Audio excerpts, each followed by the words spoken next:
First, you mentioned human women, but it's important to change that perception. After Bash and Zell asked Druider to teach them how to get a woman, Druider inquired in detail about how they had been doing it so far, to which they didn't understand the meaning of his words.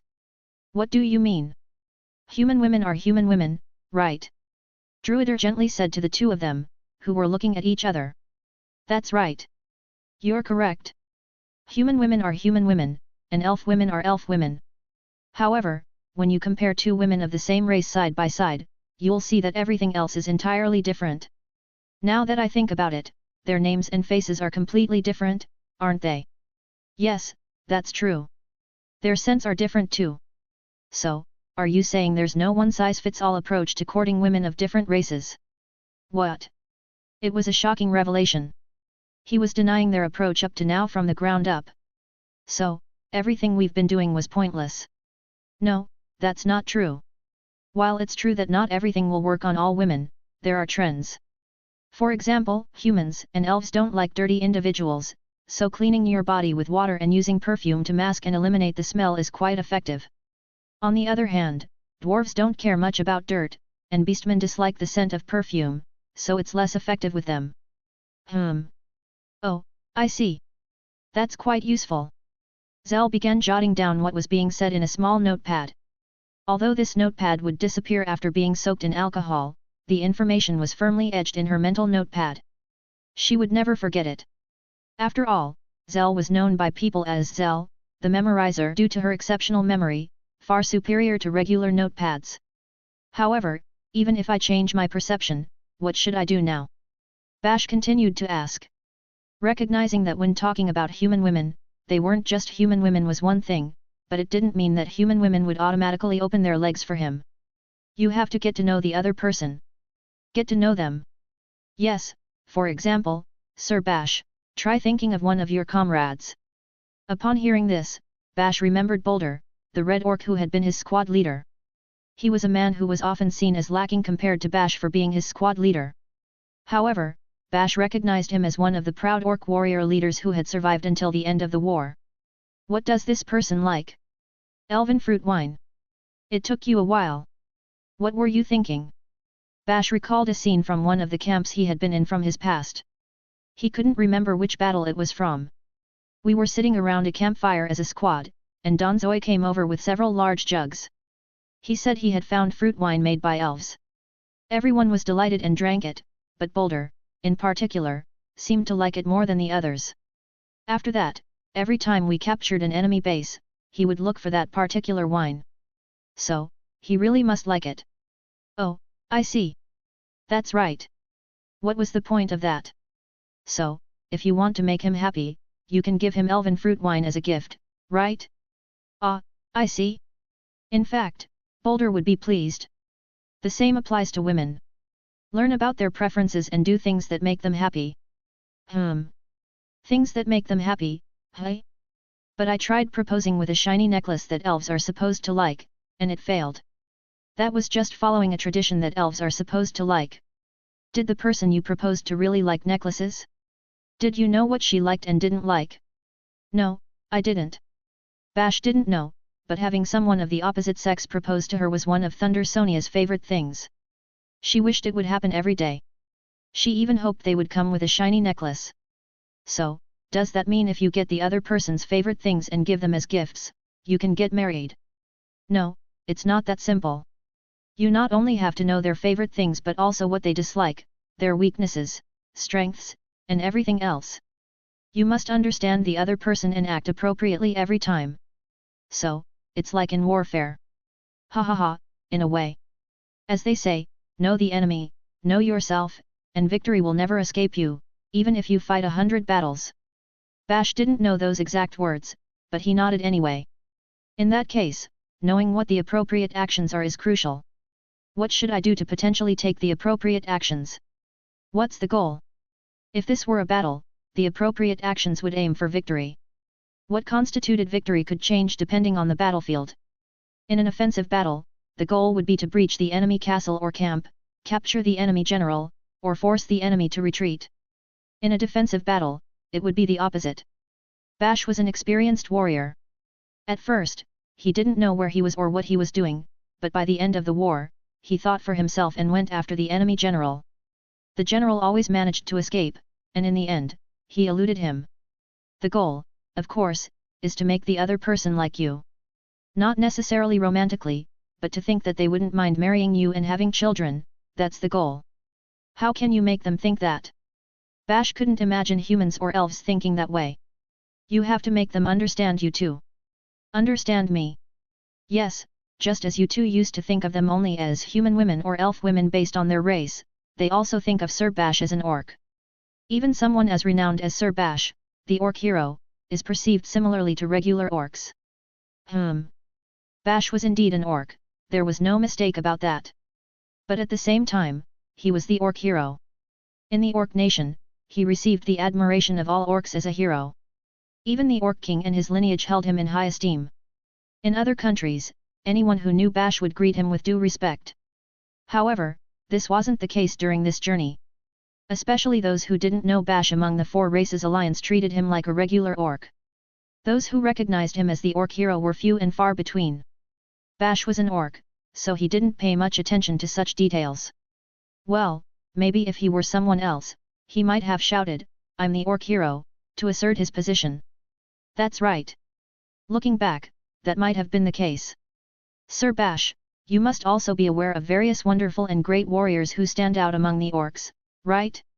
There must be some magnificent orc warriors among your kind. Yes. What came to mind were experienced warriors. Many had died, but some had survived. They were all magnificent orcs. What do you think of them? I trust them. I would put my life in their hands. Could you eat with them? Of course. He answered yes, but he preferred not to drink with them. Bash couldn't boast about several things due to certain circumstances. He could only talk about the time he defeated the dragon. In particular, being questioned about his experiences with women was a delicate topic. Could you spend time in the same house with them? Yes. Could you raise livestock with them, for example, horses? I've never raised horses, so I can't do that. But what if there were someone among the orcs who knows how to raise horses, and that person is willing to teach you from scratch? In that case, I could. Currently, there was no orc who knew how to raise horses that came to Bash's mind. However, there were several orc beast tamers. The most famous, Boggs, had become a stray orc. Still, if they had asked him to teach someone how to raise bugbears before he became a stray, it would have been an honor. There was no formal system of apprenticeship among the orcs, but it was common for older individuals to teach their skills to the younger ones, and they respected their mentors like parents. However, among the orcs, there may be individuals you can't trust, people whom even someone as impressive as you wouldn't trust. People you would find completely useless. There are none. Really? What about among the stray orcs? There could be stupid individuals among them, right? Upon hearing this, Bash recalled several stray orcs. They combined the inexcusable qualities of weakness and cowardice that were unbecoming of proud orcs. Additionally, they refused to follow the Orc King's orders and ended up leaving the country. Stray are not orcs. Oh, I see. However, they were orcs before becoming stray, right? That's right. How about this then? Could you do everything together with them? Could you trust them with your back in battle? No, I couldn't. To Druider's words, Bash shook his head. Trusting his back to stray orcs was something he couldn't do, even if it were someone like Boggs. That's how it is. Druider also nodded. In reality, love is closely related to trust. In order to live together, raise children together, and be willing to die together, you have to know each other well and be known well in return. That's what leads to interspecies marriage.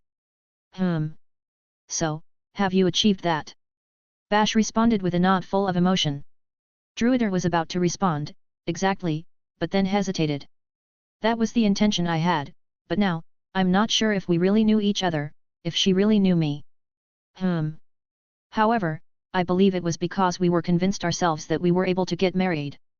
I see. The words were something that Bash, as an orc, couldn't fully comprehend. Did they talk confidently because they knew each other well? What did it mean? But Bash was a warrior. He knew that sometimes things were like that. If someone asked him why he had survived that war, he would proudly recount various stories. I did this and that, that's why I survived, he would say. Every orc told their stories in a similar way. However, in the end, there might be someone who tilted their head in puzzlement. They wondered why he had survived while others hadn't. Bash had also often seen those individuals. He had wondered why he was different from them, why he had survived. It was an unsolvable mystery, but for the orcs, it was a mystery they wouldn't dwell on much, even though every one of them had those questions. In any case, the important thing is to get to know the other person. Understood? It's enlightening. As expected of an orc mage. Druider nodded gently in response to Bash and Zell's answers. Well then, let's end today's lesson here. We'll continue after lunch. Understood. I'll go somewhere to hunt. Oh. I appreciate that. I'll boil some water and make soup. And so, Bash and Druider's day passed. And so, about 5 days passed. In the morning, Bash received lessons from Druider, they hunted in the afternoon, and they shared meals and drinks together at night. Well, it might be too direct. Sometimes it's important to indirectly confirm if the other person has marriage intentions and try to gauge their feelings, Druider said. Bash was puzzled. Druider's teachings mostly revolved around mental preparation, with very few specific instructions. In essence, Druider acknowledged that Bash had been heading in the right direction but needed to improve how he deepened his relationships. Though the concrete methods were scarce, Bash listened attentively. For example, try asking the other person something like, "What do you think about marrying an orc?" I see. Well, ideally, they should respond enthusiastically, saying "I'd love to, let's get married," but with humans and elves, you probably won't get such a response. About 90% of them will firmly reject the idea. But there may be rare cases where they respond with something like "I'll consider it" or "It depends on the conditions," albeit reluctantly.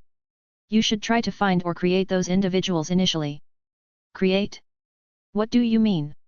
Start by saying, "Let's be friends." In other words, instead of immediately talking about marriage, start as friends and gradually get closer. Get closer? What do you mean? Do you have orc friends you're particularly close to? Yes, like Boulder. Were you close friends from the beginning? No. We weren't close at first. We came to trust each other by watching each other's backs in battles. It's the same principle. Progress in stages, gradually become friends. What should I do then? Go to the battlefield together. I mentioned it on the first day, didn't I? Get to know the other person, and let them get to know you. It sounds challenging. Don't worry, I'll teach you step by step what to do in each case and how to approach it. Druider's way of speaking was more logical and less orc-like. Thanks to this, Bash and Zell could somewhat understand the conversation. Perhaps it was because Druider patiently repeated the same conversation from various angles until Bash and Zell understood it. Or perhaps it was because all the conversations ultimately revolved around the guideline of getting to know the other person and making them know you. Let's finish here for today. Of course. They spent the day receiving lessons while simply passing the time. At noon, when they went out to hunt, Druider occasionally accompanied Bash and used wind magic to show him where to find prey. In the evenings, as they enjoyed their drinks, Druider listened to the stories of their journey so far. Both Druider and his son seemed very happy. When they brought back a huge storm goat, Druider proudly showed it to his son, saying, "Look, thanks to Sir Bash, we were able to hunt such a big prey. It's been a while since we had a feast." He also listened to Zell's stories and commented, "The continent is enormous. When you grow up, you should go see it." His expressions while looking at his son were tender and filled with affection. Bash had never seen an orc show such expressions, but he didn't mind. The child, on the other hand, seemed not to fully understand and often tilted his head or laughed. However, this child was somewhat unsettling, it could be said. Orc children mature quickly. They would stand up and start running before human children and tended to cry or scream loudly. But this child, despite looking old enough to stand, remained seated in a chair near the fireplace, not moving around the house. Even when he moved, he did so by crawling, not walking. He smiled but didn't cry or shout. He simply stared at Bash and Zell. At mealtime, for a child of his age, he ate an unusually large amount of meat. Orcs could eat almost anything, including grains, fruits, wood, insects, and bark, so being picky with food wasn't a big concern. However, Bash and Zell didn't pay it much mind. He was the son of an orc mage, so they assumed it might be normal for them. After all, orcs had their individual quirks, and being finicky about food wasn't a major concern. Such days came to an abrupt end one day. It happened during a moment when Zell was consulting Druider about her problems. By the way, I've been following Mr. thinking I might be useful, but when I see him talking to you, I realize I haven't been of any help. Do you want to be useful to Sir Bash? Yes, that's right. During the war, Mr. saved me many times, and I seriously respect and admire him. I might even want to be his wife someday. I see. So you're also caught in an impossible interspecies love, huh? That's both charming and unfortunate. After all, fairies can't mate with other species. That's right. So at least I want to be of help in other ways, but things don't seem to be going well. Is there any good way? Among the fairies of her country, Zell, known as Zell, the Troubled, was especially delicate and naive. Unusually for fairies, she always seemed to have concerns on her mind. Sir Bash must think you're helping him. It shows in the trust he has in you. But, yes, I see, speaking of that, of being his wife. Well, it's not impossible, but, can I really tell you? Is there something? You're the orc mage. What kind of method would it be? What? Zell was the first to notice. There was a presence outside the house. Moreover, it suddenly multiplied. Bash was next to notice. We're surrounded. When they realized it, they were surrounded just like before. Numerous human presences encircled the house. They advanced, armed with sound cancellation magic, to set up the siege. Although individually weak, this tactic was a specialty of intelligent humans in group warfare. There were about 20 of them. But with this number, there shouldn't be any problem. Yes, that's right. As if going for a stroll, Bash headed for the door with a sword in hand. Zell also climbed onto his shoulder, preparing for battle by mimicking boxing. She was now thinking only about the championship title. Her weight was perfect, and she was in excellent shape. With these two, they would undoubtedly slaughter everyone outside in an instant. Druider quickly checked outside the window and stepped in front of the door to block Bash's path. Please wait, Sir Bash.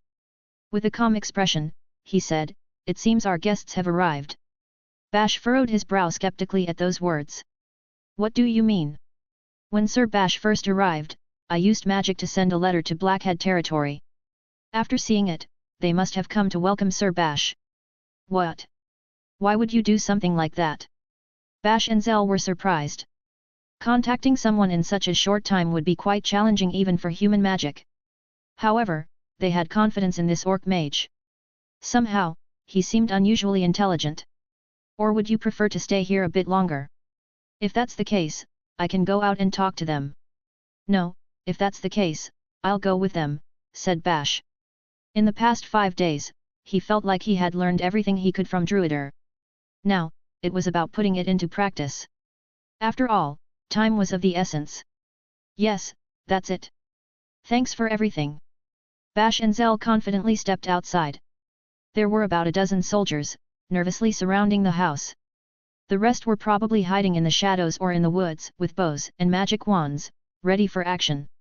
Among the group surrounding him, there was a knight mounted on a magnificent horse. His armor bore the well-known emblem of the storm, the first of the 10 storm knights. Although the storm commander whom Bash had defeated was no longer there, it was probably his successor. When he saw Bash, he raised his voice. Stay still. Are you Sir Bash, the orc hero? Yes, I am. I am the orc hero, Bash. You will come with us to Blackhead territory. Got it. I understood. Bash nodded in response to the straightforward conversation, and the surrounding soldiers visibly breathed a sigh of relief. Then, get on this carriage. Understood. And so, Bash once again stepped into a very sturdy-looking carriage with iron bars. The crowd dispersed. The carriage carrying the orc hero moved farther away from Lake Smaza. At the site of the White Mist Fortress, only Druider and a knight remained. The knight was an impressive figure, adorned with the storm emblem, riding a splendid horse. He dismounted and approached the orc mage. We appreciate your help, Sir Sage, is that correct? Yes, that's right. It was a rather enjoyable time. As Druider spoke, his appearance gradually transformed. His green skin turned a reddish white, his hair whitened, and a rich beard grew from his chin. In no time, the orc mage had taken on the form of an elderly human. Is that the disguise magic you used? It's impressive. Oh, no, it pales in comparison to the true masters of magic. But still, you say it was an enjoyable time? It must be your chance for vengeance for your wife. And for you, as it's an opportunity to avenge your father, isn't it? It took a lot of patience to endure the siege with so many people. If we can win with such a number, my father certainly hasn't lost. That's right. After all, he killed my wife.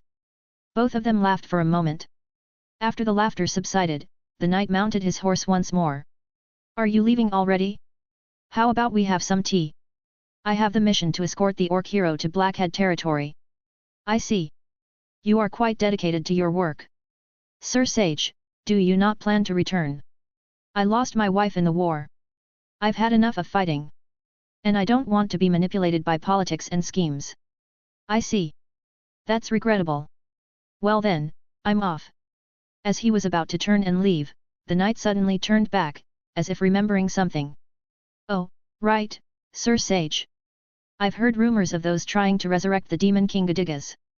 I can't imagine anything happening to someone like you, but please, be cautious. Very well, I appreciate your warning. The knight departed.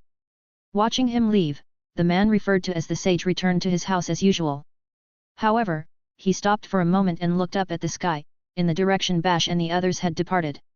Druider murmured softly. In his words and in his eyes, there was evident hesitation. Bone. My dear dragon. My longed-for sawtooth. The dragon with a human name. While talking to Sir Bash, I couldn't help but long to see you once more. Before he realized it, a small red dragon had appeared at Druider's feet. The dragon nuzzled his leg, and he gently stroked its head. The dragon cooed sweetly, then flew up into the sky and breathed fire at passing birds. The birds, now smoldering, fell from the sky, and the dragon caught them in mid-air. There, despite its small size, was the face of a dragon, the ruler of all creatures. Look, do you see? Our child has grown quite a bit. Druider squinted his eyes as he watched the scene. When a dragon learns to fly, it's time for them to leave the nest. This child no longer needed its parents. Druider's role was coming to an end. So, may I see you again? He muttered those words softly. But there was no one there to hear the meaning behind them.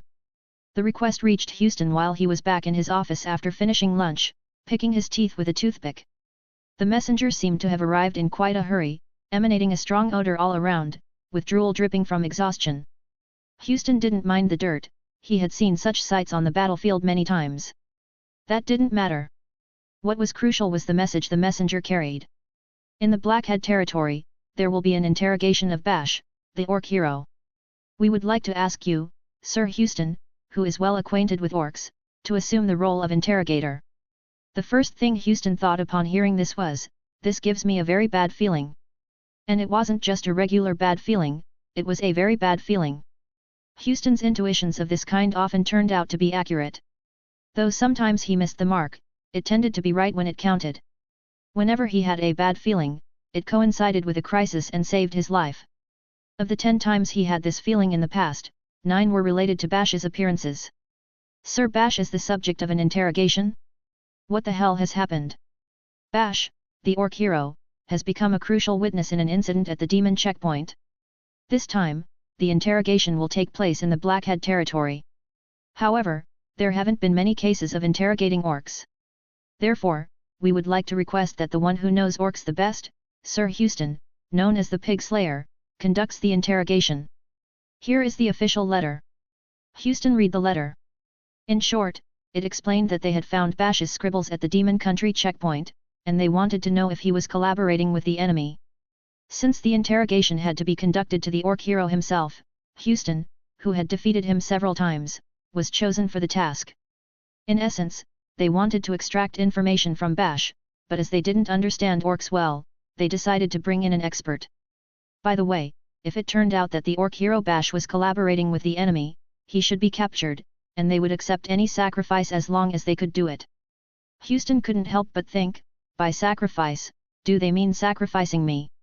Furthermore, the interrogation would be conducted in front of high-ranking officials from various nations. If they handled the interrogation roughly and angered Bash, it could lead to a greater disaster. It wouldn't matter much if high-ranking officials from various nations suffered some injuries. It might even be acceptable if Bash were considered an enemy and captured. However, in that case, orcs would inevitably rise up. They would attack and destroy everything around them until they were annihilated. It would be the final blaze of glory for their kind. How many humans and elves would become sacrifices in the process? In any case, if Bash was truly colluding with the so-called enemy, this is how things would unfold. Orcs couldn't afford to be subtle in such matters. Besides, Bash was an orc among orcs, and he couldn't tell convincing lies. That's why the interrogation held some importance. If Bash denied it, then it was the truth. That's why Houston believed he could conduct the interrogation peacefully. He wouldn't underestimate, mock, or provoke Bash. Instead, he would calmly interrogate him and extract the necessary information. However, he couldn't shake off a feeling of unease. I understand their reasoning, but do they really see me this way? Houston knew how others saw him among humans. He was Houston, the pig slayer. Although he was the man who had a fairer opinion of orcs among humans and even respected Bash, his actual reputation in society was different. He was the man who had killed more orcs than anyone, who hated them the most, and was equally hated by them. It didn't seem like they wanted to invite someone like that for a peaceful interrogation. It's as if they want to provoke Sir Bash. Someone higher up wanted to provoke Bash this time. Houston didn't understand what had happened at the demon checkpoint, but someone wanted to blame Bash for it. Or perhaps they wanted to anger Bash, make him lose control, create a problem, and then invade the orc nation with a just cause. In any case, when Houston went, he would undoubtedly receive instructions to anger or provoke Bash in some way, and if he didn't comply, he would face some unpleasant consequences. He might be demoted to an even more trivial position than Crassel's. This is no joke. Just when the orcs were finally calm, and this place was becoming peaceful. Of course, once you complete the mission, Mr. Houston, we have a glorious future prepared for you. Houston wore a bitter expression at those words. He had already rejected such proposals recently. Lately, there hadn't been any stray orcs in the Crassel area. The number of them that had appeared in the past year could be counted on one hand. It started when Bash left, and it only kept decreasing. In the last 6 months, there had been none. It wasn't that the orcs had gone extinct. Most likely, the Orc King felt that something important had been entrusted to Bash and ordered the entire orc race to support him for now. The disappearance of stray orcs in the Crassel area wasn't an achievement of Houston, but it was still good news for the humans. The road leading to the Siwanasai forest became safer, and with it, traders thrived, boosting the economy. Count Godofredo, the ruler of Crassel, even considered proposing to Houston to join the Royal Guard. Houston had rejected that proposal. The Royal Guard, the White Knights of Ganius, they were the highest-ranking knight order in human society, usually reserved for the nobility. But that was in times of war. Now, the order had degenerated into a dumping ground for noble offspring. It was far from being merit-based, instead, it was controlled by the new generation of nobles. Houston saw it as, with Judith here, I already have enough brats. Houston was content with his current life. Just a few years ago, he had been on edge, wondering when the orcs would launch a massive attack on Crassel. However, since he met Bash, he had relaxed a bit. At least for now, as long as Bash didn't die, orcs wouldn't make any moves. So he started thinking about life after retirement. Fortunately, Count Godofredo didn't get angry when Houston rejected his proposal to join the Royal Guard and offered him a generous reward instead. Thanks to his achievements in the war, Houston could lead a comfortable life even if he retired immediately. Maybe he could have a romance with some noble and get married, those were the fleeting ambitions he had lately. Well, he thought, maybe I could consider joining the Royal Guard. But he didn't like the current situation. If he got involved in this suspicious incident, he might end up serving the agenda of that fishy employer. He would be far from a peaceful retirement and could get entangled in power struggles. What a glorious future! That's why I don't want to be a pawn in their political games. Houston complained inwardly. Usually, if they provoked Bash, orcs would rebel, and the first place they would attack would be Crassel. As the guardian of Crassel, Houston's stance was more like, if those above want to do that, I'll prepare for a preemptive defense here. However, Needless to say that if Houston went against orders and defended Bash, it could be prevented. It would be more beneficial for both humans and orcs to prepare for defense. In that case, Houston's future life might not be as bright. Demons through the front door, succubi through the back, hey? Well, what should I do? Sir Bash wouldn't do something like that.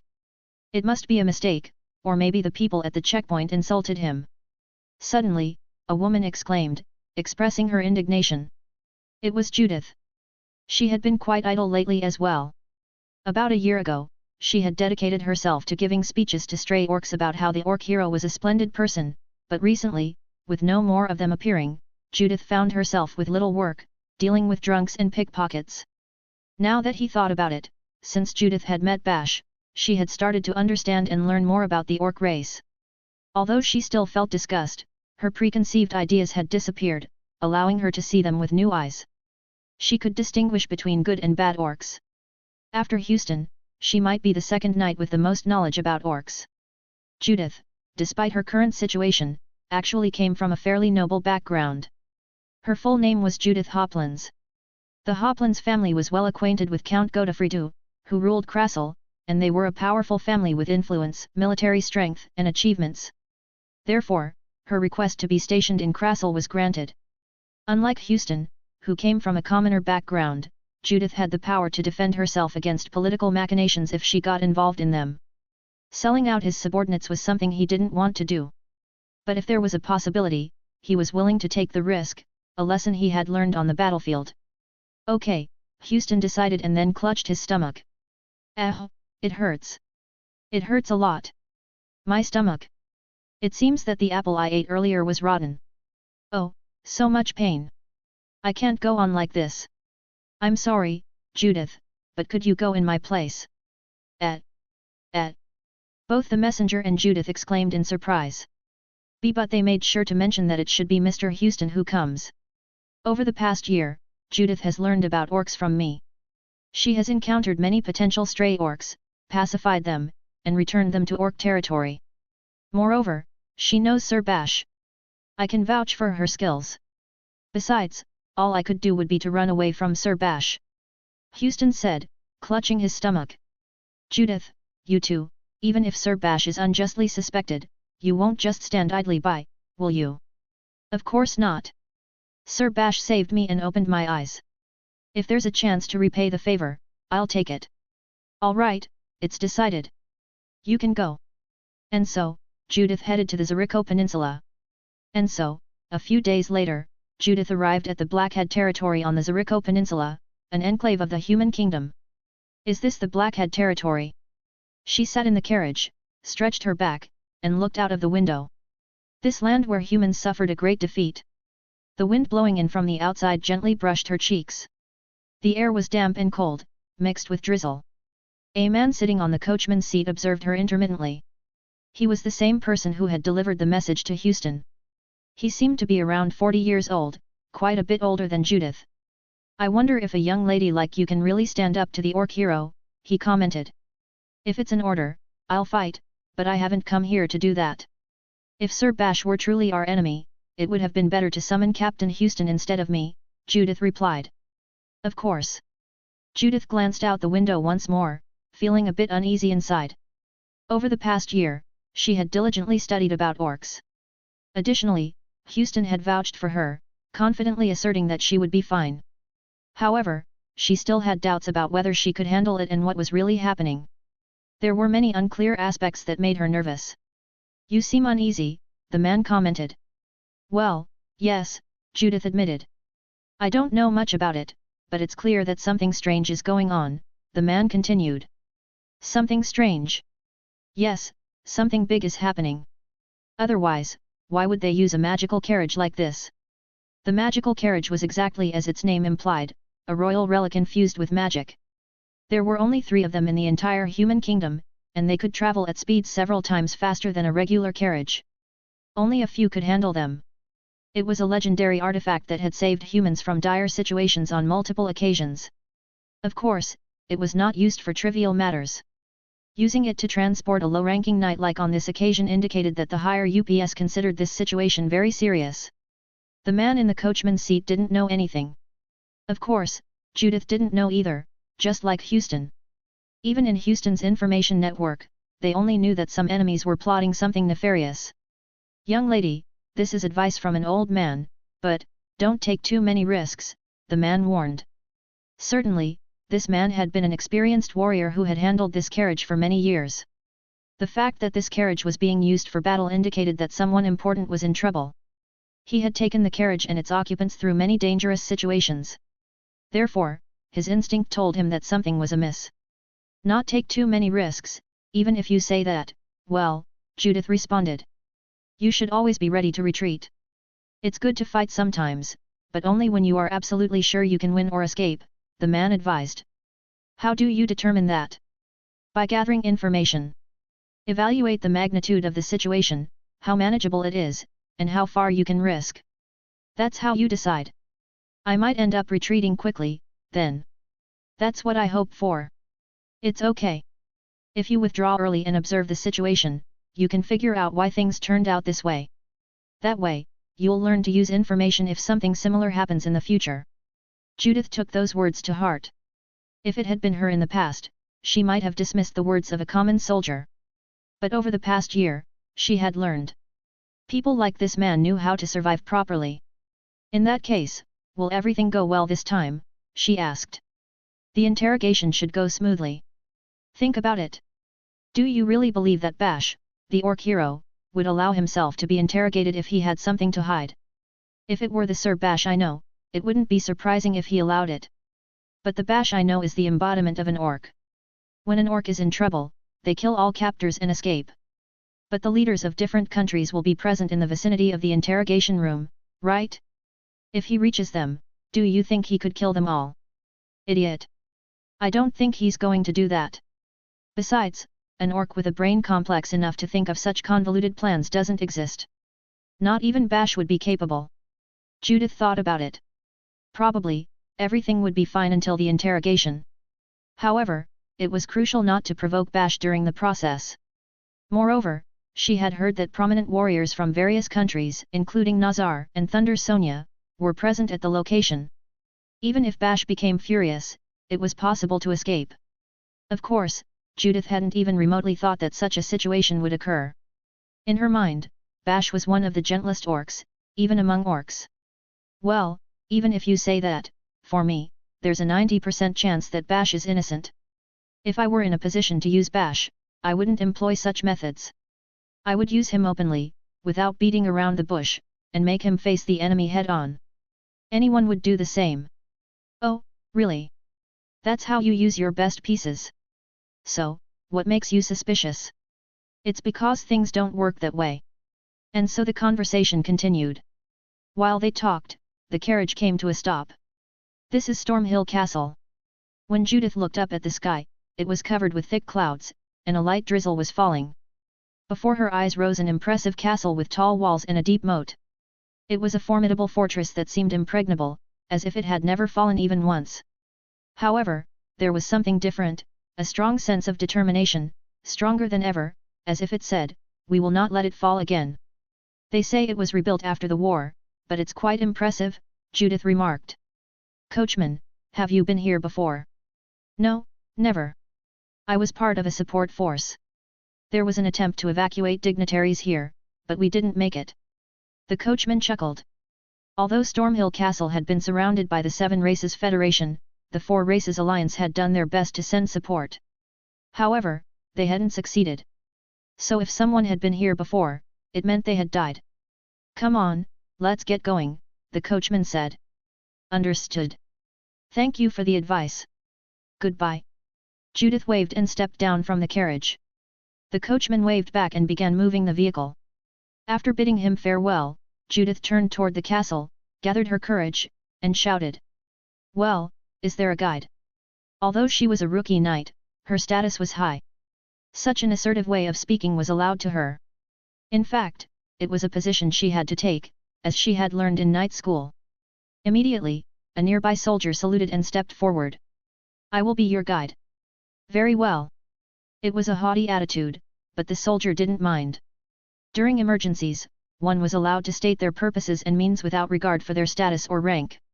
It was an implicit rule among human soldiers. Judith followed the soldier and began to walk.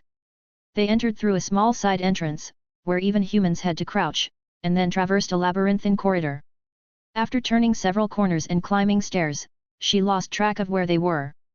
If she had walked alone, she might have returned to the starting point without realizing it. The castle's complex structure was an intelligent defense against creatures like orcs, lizardmen, and harpies, but it was insignificant against demons or succubi. Here we are.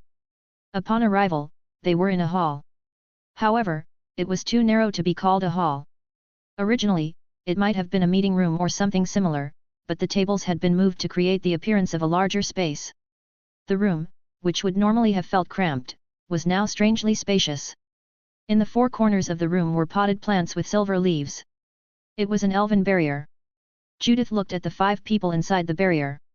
That's Thunder Sonia, the elven archmage. Because they were particularly famous figures, she could roughly identify who was who. There was the young elf with a staff, Thunder Sonia. The golden-haired human dressed in fine clothes, Nazar.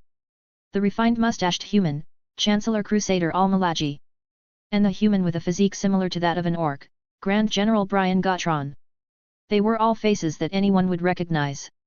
The last person was behind Thunder Sonia. Judging by the white lily hairpin, they were her bodyguard.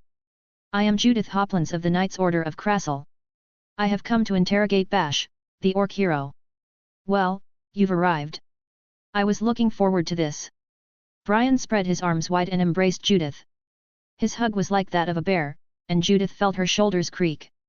As it involves orcs, we called for Houston due to his expertise, but I never expected his disciple to come. I will do my best to be useful. There's no need to be modest. Houston, who knows orcs better than anyone among humans, sent you. You'll be fine. Brian said. Judith didn't know it, but Brian used to be Houston's direct superior long before he became the commander on the orc front.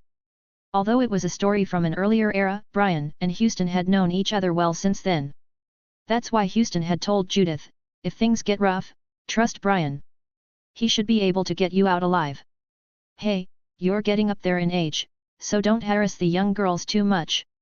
You'll make them dislike you, an elf interrupted the conversation. So, you're Judith? Yes, that's me. It's an honor to meet you, Lady Thunder Sonia. That's right. I heard the pig slayer was coming, so I was surprised. Can you interrogate an orc properly? How do you perceive Bash? You won't make fun of him, will you? Sir Bash is a person of great pride. He is exceptionally intelligent among orcs and someone who accommodates himself to us. Whether he gets angry or not depends on him. I see. I'm relieved to hear that you seem to know him well. By the way, is the pig slayer still alive? Houston also knew Thunder Sonia. Toward the end of the war, elves and humans cooperated to corner orcs. She held Houston in high esteem. After all, she herself had faced Bash in battle and barely survived, while Houston had managed to escape from Bash repeatedly, ultimately surviving. That was something that couldn't be done even if one wanted to. If they had killed Houston, there might not be an elven territory in the Siwanasai forest now. Yes, but please refrain from using that title in front of Sir Bash. It might offend him, Judith replied. What are you saying? He's the only one who survived encounters with Bash and lived to tell the tale. Even I came out badly after a draw. So Bash recognizes him as the pig slayer. It's a title befitting his reputation. He he he. Judith chuckled softly. If Houston were here, he would have laughed too, albeit with a dry laugh. The meaning of survived would have been different. Thunder Sonia had clashed directly with Bash in a head-to-head confrontation, while Houston had simply run across the battlefield, surviving. However, even as he ran, he had continued to command and successfully corner the orcs. That was undoubtedly Houston's skill and achievement. Those who didn't recognize it were probably the ones who had never fought Bash directly. Unfortunately, there weren't many who had survived after facing Bash head-on. By the way, why are His Excellency the Chancellor and His Highness Prince Nazar here? Judith asked, looking at the 2 remaining individuals. She hadn't been informed, but it might be some kind of secret meeting. Normally, someone of her status wouldn't have the opportunity to meet with them. It's important. In fact, behind the barrier, there are even more distinguished figures, Nazar replied. Nazar's words made Judith break into a cold sweat. There was only one figure more distinguished than the prince. You must be wondering why. It's written all over your face. Even without everyone saying it, I'll tell you something harmless. You can't interrogate anyone if you don't know anything too. Besides, you have to know it, or else the interrogation doesn't make sense. I can't say I'm eager to find out. So, what should I ask Sir Bash? Ask if he is assisting those seeking the resurrection of Demon King Gadigas. Judith thought this might be what they meant by knowing too much. Secrets like these could make you a murder target just for knowing them. However, doing nothing without knowing anything wouldn't help either. What evidence is there that Sir Bash is involved? However, Judith couldn't fulfill her duty without asking. The information she had been given was simple. There was a faction attempting to resurrect the Demon King Gadigas, and this faction was trying to steal various relics located in different places for a ritual. There was a possibility that Bash might be involved, and if he was, they wanted to capture him and gather information about the members and their base. Could Sir Bash truly become an enemy? Judith wasn't well versed in magic, so she couldn't dismiss the idea as ridiculous. The fact that the authorities were taking this matter so seriously probably meant that there was a significant chance of Gadigas being resurrected. As for Bash's potential involvement, she couldn't imagine it. However, she couldn't rule it out entirely. When he left Krasil, she thought he should be prepared for anything. She thought it wouldn't be easy to restore the orc's pride and had prepared accordingly. She deeply respected the tremendous individuals who were part of the orc race and believed they wouldn't be easily swayed by such ridiculous plans. However, he must have had several experiences since then. Since he started his journey being an orc, it must have been tremendous. He must have faced humiliation at every turn. Many humans probably had the same mindset as Judith did in the past. He must have been subjected to harsh words repeatedly. It must have been a series of disheartening events. After being defeated repeatedly, if he found out about a faction attempting to resurrect Gadigas, it wouldn't be surprising if he joined them. I don't like this, Judith thought to herself. She held the orc hero Bash in high regard. It would be unpleasant to see someone she admired pressed to the point of having to make such a decision. However, that was no longer in her power. But from what I've heard, when the incident at the checkpoint occurred, he might not have been involved yet. Gathering her determination, Judith spoke. Oh? Can you provide evidence of that? The one who asked was Chancellor Crusader. Normally, Judith wouldn't be able to engage in a conversation with someone as important as him, but she clearly conveyed her thoughts. Is there any proof? Those words were written by his companion, Lady Zell. When Sir Bash arrived there, the checkpoint was already abandoned. Sir Bash, who is notably thorough for an orc, must have thought it would be impolite to pass by silently, so he had Lady Zell write those words. It seems like a reasonable assumption. What about the idea that the orc passed through there along with the demons? Do you think the demons would leave behind such notes? Or allow them to be left behind? Then, is there a possibility that one of the soldiers left a dying message before being killed? Do you believe that those stationed at the checkpoint were quick enough to leave a note saying the orc hero Bash passed through here when they were on the brink of death? Without mentioning how they were defeated or the number of enemies. Crusader was left speechless by Judith's words. She recalled the words Houston had spoken before leaving. He had mentioned, there might be someone trying to frame Bash. These are purely my speculations, but I want to make it clear that I won't be a party to framing an innocent Sir Bash. Judith said this with a serious expression. Several people nodded in agreement. So, everyone, while I'm conducting the interrogation, please refrain from using provocative words towards Sir Bash. This man is known as the Orc Hero, and although he is one of the most rational orcs, he is still the Orc Hero. It won't be taken lightly if you insult his race. Judith addressed those around her, especially those outside the barrier who might be listening in the adjacent room. I'll say it again, as there may be those who understand it and those who don't, the individual we are about to interrogate is a formidable monster, even more so than you can imagine. Burn it once more in your minds that the Orc Hero is considered an entity equivalent to Lady Thunder Sonia among the orcs. If the need arises, Lady Thunder Sonia's group will have to intervene to stop him, but even then, expect significant consequences. She issued a warning. Thunder Sonia asked the nearby elf, I'm not really a threat, am I? And received a slow nod, but Judith preferred to ignore it. In any case, to conduct the interrogation successfully and without complications, she had to make things clear to those around her. I understand, but, what if it were Houston, the pig slayer? Weren't you sent here by Houston himself, trained under his command, and tasked with this mission? In response to Chancellor Crusader's words, Judith replied slowly. Sir Houston is fair. Especially when it comes to orcs. Unlike silly me, even when Sir Bash came to Krasil, Sir Houston treated him with due respect. I see. Are you fine with it as a member of House Hoplands? I don't mind. My sister is my sister. Judith felt something odd in this exchange. Maybe this Chancellor? She thought for a moment but decided not to press further. She had just received a warning about not getting too involved. Well, we've spent enough time on introductions. Let's begin the interrogation. With Judith's determined attitude, some people smiled in approval, some seemed uncomfortable, and others remained expressionless while nodding.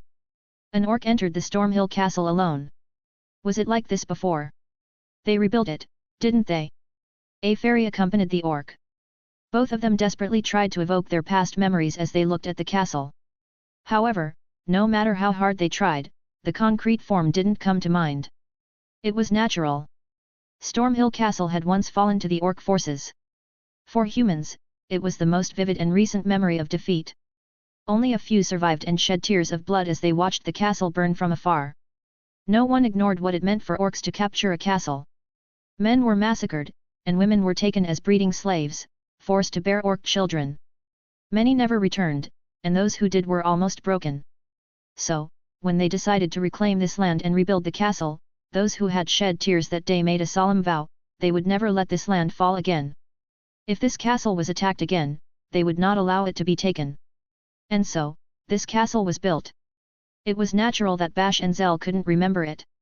Furthermore, Bash hadn't participated in the looting but had joined the pursuit, so the burning castle wasn't etched in his memory. No matter how hard they tried to remember, what wasn't there wouldn't come to light. This way, please. Following a soldier's guide, Bash and Zell began to walk. Now that he thought about it, why had they come here? There were parts of the journey that made them doubt. However, when they were told to follow, the nature of a low-ranking warrior was simply to go with the flow. They traversed winding corridors, went up and down slopes that seemed like ascents, all while climbing stairs that didn't actually lead upward. Bash finally arrived at a room. He realized he had lost track of Zell.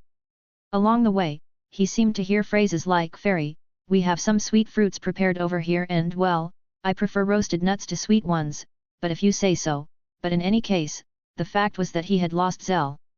As for the path, it was impossible for him to remember. Here we are. When Bash entered the room, he heard a click behind him. The door was closed. Well, Bash didn't really care. If he felt like it, he could break down an iron door like that. At most, he thought, they're quite diligent about locking it. Inside the room were 4 men and women. Among them, 3 were familiar faces. Thunder Sonia. In particular, one of them was a figure that Bash couldn't help but drool over just by looking at her, an incredibly graceful and beautiful elf. Oh, long time no see. Since the Red Forest, right? I heard you even went with the demons. How have you been? Lady Thunder Sonia. I will be the one asking questions, so you can catch up later. All right, all right. Don't give me that terrifying look. Hey, Nazar, we should at least exchange greetings, right? Lady Thunder Sonia's greetings are usually long, so it would be better to do it later. You too? What's wrong with you? Greetings are important. Bash averted his gaze from Thunder Sonia and instead looked at one of the men, a handsome blonde who was not wearing a mask today. Nazar, thanks to you, I was able to negotiate with the demons smoothly. I appreciate it. Is that so? With that letter? It was just a piece of paper, but... I mean, yes, I suppose without the letter, they might have rejected you, mumble. Ignoring Nazar, who seemed lost in thought, Bash turned his attention to the third person, Judith. Judith, long time no see. What are you doing here? Judith was a guard in Krasil, Bash knew that. Essentially, he wondered why she had left her post. They called me here the other day, I arrived in a magical carriage. I see. However, Bash didn't pay much attention to the details. There was more, but Judith had intentionally omitted the subtlest details. I heard that Sir Bash had come here, and I came eagerly to hear about your adventures on the journey. I see. All right. As an introduction to listening to what the orc had to say, it was perfect. Judith signaled to those around her and began the interrogation. She was careful not to be domineering or too authoritative, unlike in the past. By the way, the last person was the Chancellor Crusader, but to Bash, he was just another unimportant human male, so he didn't pay him any attention. First of all, it is said that the border patrol near the Demon and Beastman's territories was completely annihilated. Was this your doing, Sir Bash? No, it wasn't me. Then, do you know who might have done it? I don't know. When I passed by, there was no one left. However, I felt bad about passing by silently, so I left a note. Judith turned her head back, seeming to say, see. Thunder Sonia and Nazar also directed their gazes at the person next to them. Chancellor Crusader, upon whom the looks had now fallen, muttered quietly, it could be a lie, but orcs didn't lie. At least, that's what non-orc races believed. Next, after crossing the border, I assume you entered the demon country. What did you do there? Yes. We entered the demon country, but we couldn't find any of their cities for a while, so we ended up walking through a desolate snowfield with nothing to see. However, we got lucky. Lucky? Even though you couldn't find a city? No, not because of that. After a few days, we witnessed an attack on one of the demon warrior units. A demon warrior unit being attacked? And what was attacking them? A dragon. I see, a dragon. A dragon? Hey, did you say dragon? Yes. The demon country was in the territory of a dragon. We didn't encounter it, but we were walking through that dangerous area for many days. I can only say that we were lucky. Judith broke out in a cold sweat as she looked back. Thunder Sonia and Nazar were also surprised. They murmured about how the connection to the demon country had been cut off because of this, but Bash didn't pay it much attention. What happened next? One of the demons survived, so we helped him and hid from the dragon in the lair of a demonic beast. I see. So, did that demon lead you to their city? No. He had been burned by the dragon's flames and was on death's doorstep. We didn't know if he would live, even with fairy dust we couldn't tell. I was able to find the demon country thanks to Zell's efforts. You found it on your own then? Yes, the demons hid behind a barrier during the day, fearing the dragon's attacks, and led a miserable existence at night. Demons leading a miserable existence. When it came to demons, they were a race known for their arrogance and pride. Judith had only heard stories, but it was said that some of them brought bathtubs to the battlefield. They cared so little about the other races, and the idea that they led a miserable existence was unimaginable. Anyway, since you helped the warrior, they must have given you a warm welcome, right? Demons giving us a welcome? No, but they weren't hostile, especially after I mentioned Nazar's letter. Things got much better from there. We're talking about demons, after all. Well, there must have been something else. Then, after delivering the letter to General Demon Sequence, we set out to subdue the dragon in the mountains. I see, to subdue the dragon. Wait, did you go dragon hunting? Why? Thanks to the letter. After Sequence saw the letter and read it, he told me I could keep his daughter, who had gone to kill the dragon as well. Judith looked at Nazar as if asking him what kind of letter it was, but Nazar also had a puzzled expression. According to what Judith had heard, it was supposed to confirm if Poplatika's actions represented the will of all demons. In that case, Judith reflected. Sequence must have manipulated Bash. The man was a famous and astute general. And Bash was the dragon slayer. It's possible that Sequence used a woman to incite Bash and send him after the dragon. Sir Bash, did that seem fine to you? Yes, after all, I went to the demon country for that. For dragon hunting? No, thought Judith. She reflected on Bash's journey, his achievements so far, and his pride as an orc. Despite some deviations, Bash was on this journey to reclaim the pride of his orc heritage. He had helped the elves in the Siwanasai forest, rescued captive orcs from dwarves, and attended a beastman wedding alone to heal the scars with the beastman. Now, he had helped the demons and gone dragon hunting. While it might not align perfectly with Bash's original goal, it seemed that the demons were genuinely threatened by this dragon, and there was nothing wrong with helping them. Demons were proud beings, but they were also honorable. Otherwise, they wouldn't have become leaders of the Seven Races Federation. We climbed the mountain and entered the dragon's lair through a hidden passage the demons had made. I see. When we were about to exit the tunnel, I saw something in the depths, a pair of eyes. Golden eyes looking into the tunnel. Without hesitation, I drew my sword and drove it into the ground, creating an improvised barricade. At the same time, a scorching wave of heat hit me. It was the dragon's breath. Ugh! Judith noticed that she had clenched her fists unconsciously. She had heard heroic sagas before, but this was the first time she had heard one directly from a real dragon slayer. While others might take this story lightly, considering it little more than tavern tales, the strength of the orc in front of her was undeniable. So she believed every word he said. While enduring the breath attack, I began counting slowly. Why? I learned it when we fought in the Lemium Highlands. Dragons can't exhale their fire indefinitely, there's always a moment when they need to catch their breath. 13 seconds. After counting to 13, I drew my sword and charged at the dragon while counting again. 1, 2, 3, 4, 5, 6, 7, 8, 9. I plunged my sword into the eyes peeking into the tunnel. Wow! But it wasn't enough to kill it. I pushed the staggering dragon aside and entered its nest. Then, the narrative shifted to Bash's battle with the dragon for a while. But when the dragon fled, and Bash pursued it, entering the ruins on the mountainside, Nazar and the others' expressions changed. Ruins in a mountain inhabited by a dragon. It wouldn't be strange for something to happen there. Perhaps it had something to do with the relics needed for Gadiga's resurrection. Furthermore, it wasn't commonly known, but scholars had discovered that dragons had a habit of creating nests near objects of great power. However, Bash's story didn't mention that. Judith thought for a moment that he might be keeping a secret, but it didn't seem that way.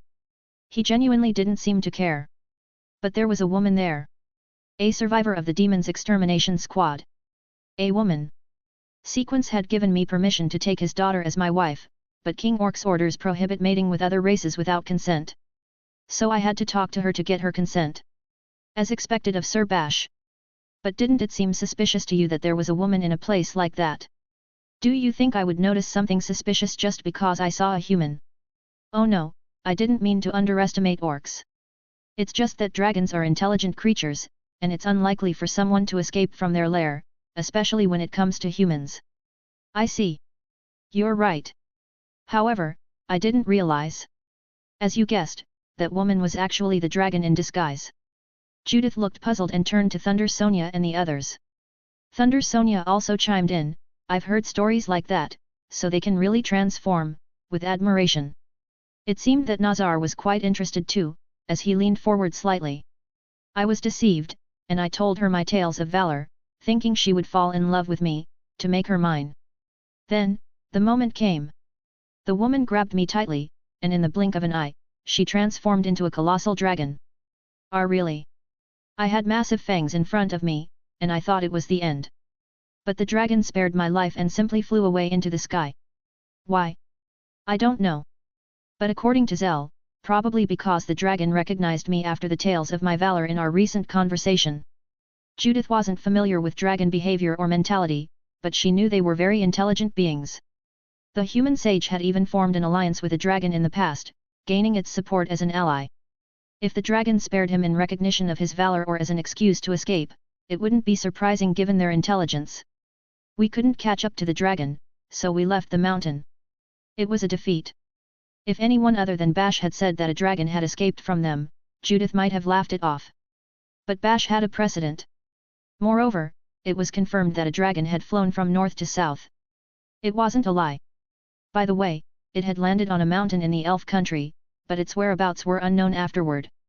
However, if the dragon had fled, wasn't that a victory rather than a defeat?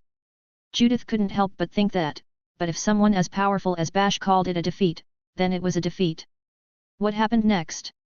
After our prey escaped, I returned to the border checkpoint to avoid being ridiculed by the demons. Did you happen to meet Poplatica or Carrot? Oh no, not at all. But that's obvious. Judith breathed a sigh of relief at the obvious response and looked around. Thunder Sonia also displayed the typical elven reactions as if to say, see, I told you. Nazar could only offer a wry smile. By the way, do you plan to meet with Poplatica and the others? No, not at all. But I'd like to. Oh really? Why?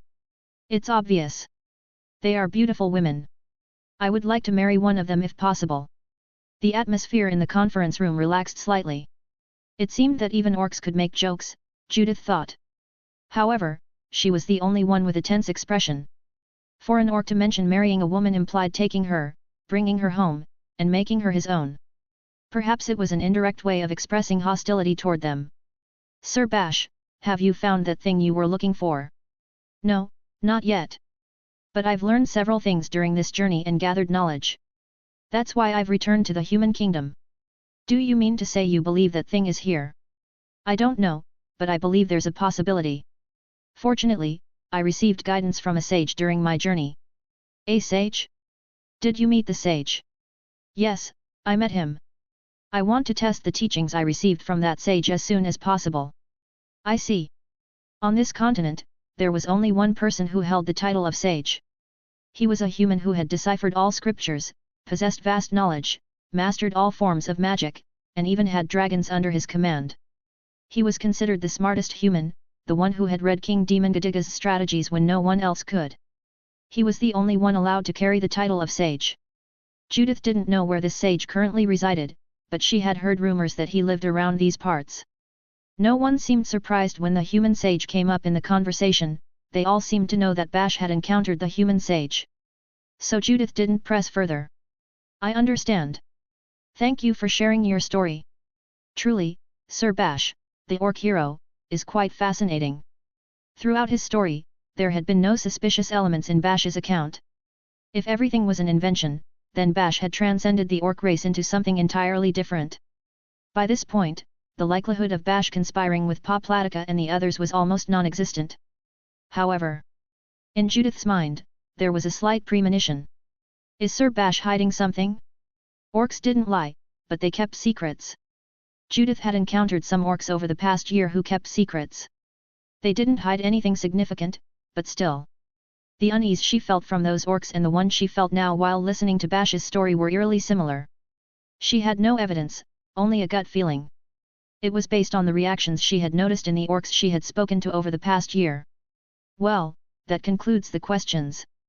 Thank you for your time. With that, Judith decided to bring the conversation to a close promptly. Sir Bash, where are you heading now? I'm heading to the city. There are things I need to do. However, this city was once captured by orcs, so the sentiment toward your kind here is not very friendly. Handling things like food and lodging on your own could be challenging. Is that so? Would you like me to be your guide? She offered. I would appreciate that, but are you sure it's okay? Of course. In that case, let's go. Where is Zell? I lost her along the way. She's eating in a separate room. Shall I call her? Please do. With a signal from Judith, a fairy appeared with a flutter of wings. The fairy spoke rapidly in a manner similar to the synchronized shot of human archers, but we can overlook that. She didn't say anything noteworthy. Then, please wait for a moment in the room where Lady Zell was until the preparations are made. Very well. Bash was escorted out of the room by the soldiers. Seeing this, Thunder Sonia proudly puffed out her chest and turned to Crusader. Happy now? I told you. Bash is innocent, right? Crusader, on the other hand, seemed dissatisfied. He spoke calmly but with a hint of discontent as he responded to Thunder Sonia. Ending the interrogation so quickly might be premature. What is Bash looking for? What are his intentions? Are you suggesting that we simply stop questioning him without knowing these details?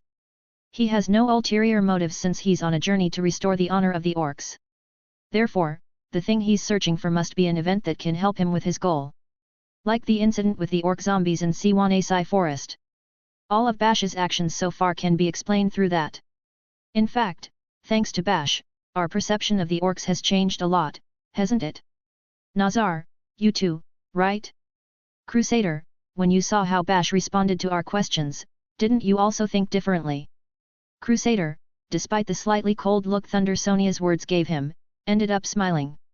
Although it's not the first time I've dealt with orcs, in fact, Bash was remarkably composed, unlike any orc I've encountered before. He gave clear and confident answers. I guess I was too suspicious. Yes. Bash is rational. Normally, when an orc sees me, they drool and say something like, "I'm going to fuck you right here, gahehe, but he's different." Thunder Sonia continued to speak enthusiastically, and Crusader chuckled softly. "Anyway, young lady, you mentioned guiding him, but it's your first time in this city, right?" "Yes, it is. Please have a soldier familiar with the city assist me later. It would be helpful if they could inform me in advance about the location of the main taverns and such." "Why?" In response to Crusader's question, Judith replied with a serious expression. "Well, my job here is done, and since the suspicions about Sir Bash have been cleared, I thought it would be a good opportunity to hear more of his heroic stories." Thunder Sonia and the others exchanged glances. In addition to the fact that Judith was blending her personal interests with her duties, there was also a clear message in their eyes: "I want to hear them too." "Understood. I'll arrange for a soldier from this city to assist you." "Thank you," Judith nodded. "If nothing happens, then it's fine." Judith was a little interested in the contents of Bash's secret. It was a personal interest, but it was also her duty as a knight and protector of the humans.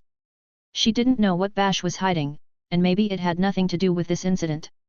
If revealing it here had negative consequences or led to a war between humans and orcs, it would be a disaster. Therefore, she decided to keep Bash close and accompany him for a while longer, trying to gradually find out what he was hiding. If it turned out to be nothing significant, that would be fine. She could keep it to herself. However, if it turned out to be something that went against the interests of the Four Races Alliance, Judith intended to report its contents to her superiors. But that would be after she let Bash leave this country. In that case, I might lose my title as a knight, but it would be a way to repay him for when he helped me. That's what Judith was thinking. "Hi guys, Frisk up here. Thanks Tipsy Canoe for your donation. I'm glad you guys enjoy this novel and my translation, smiley face." The Zeriko Peninsula could be considered the land where humans put the most effort into recovery after the war. They rebuilt cities and castles, improved infrastructure, and turned them into more formidable fortresses than before.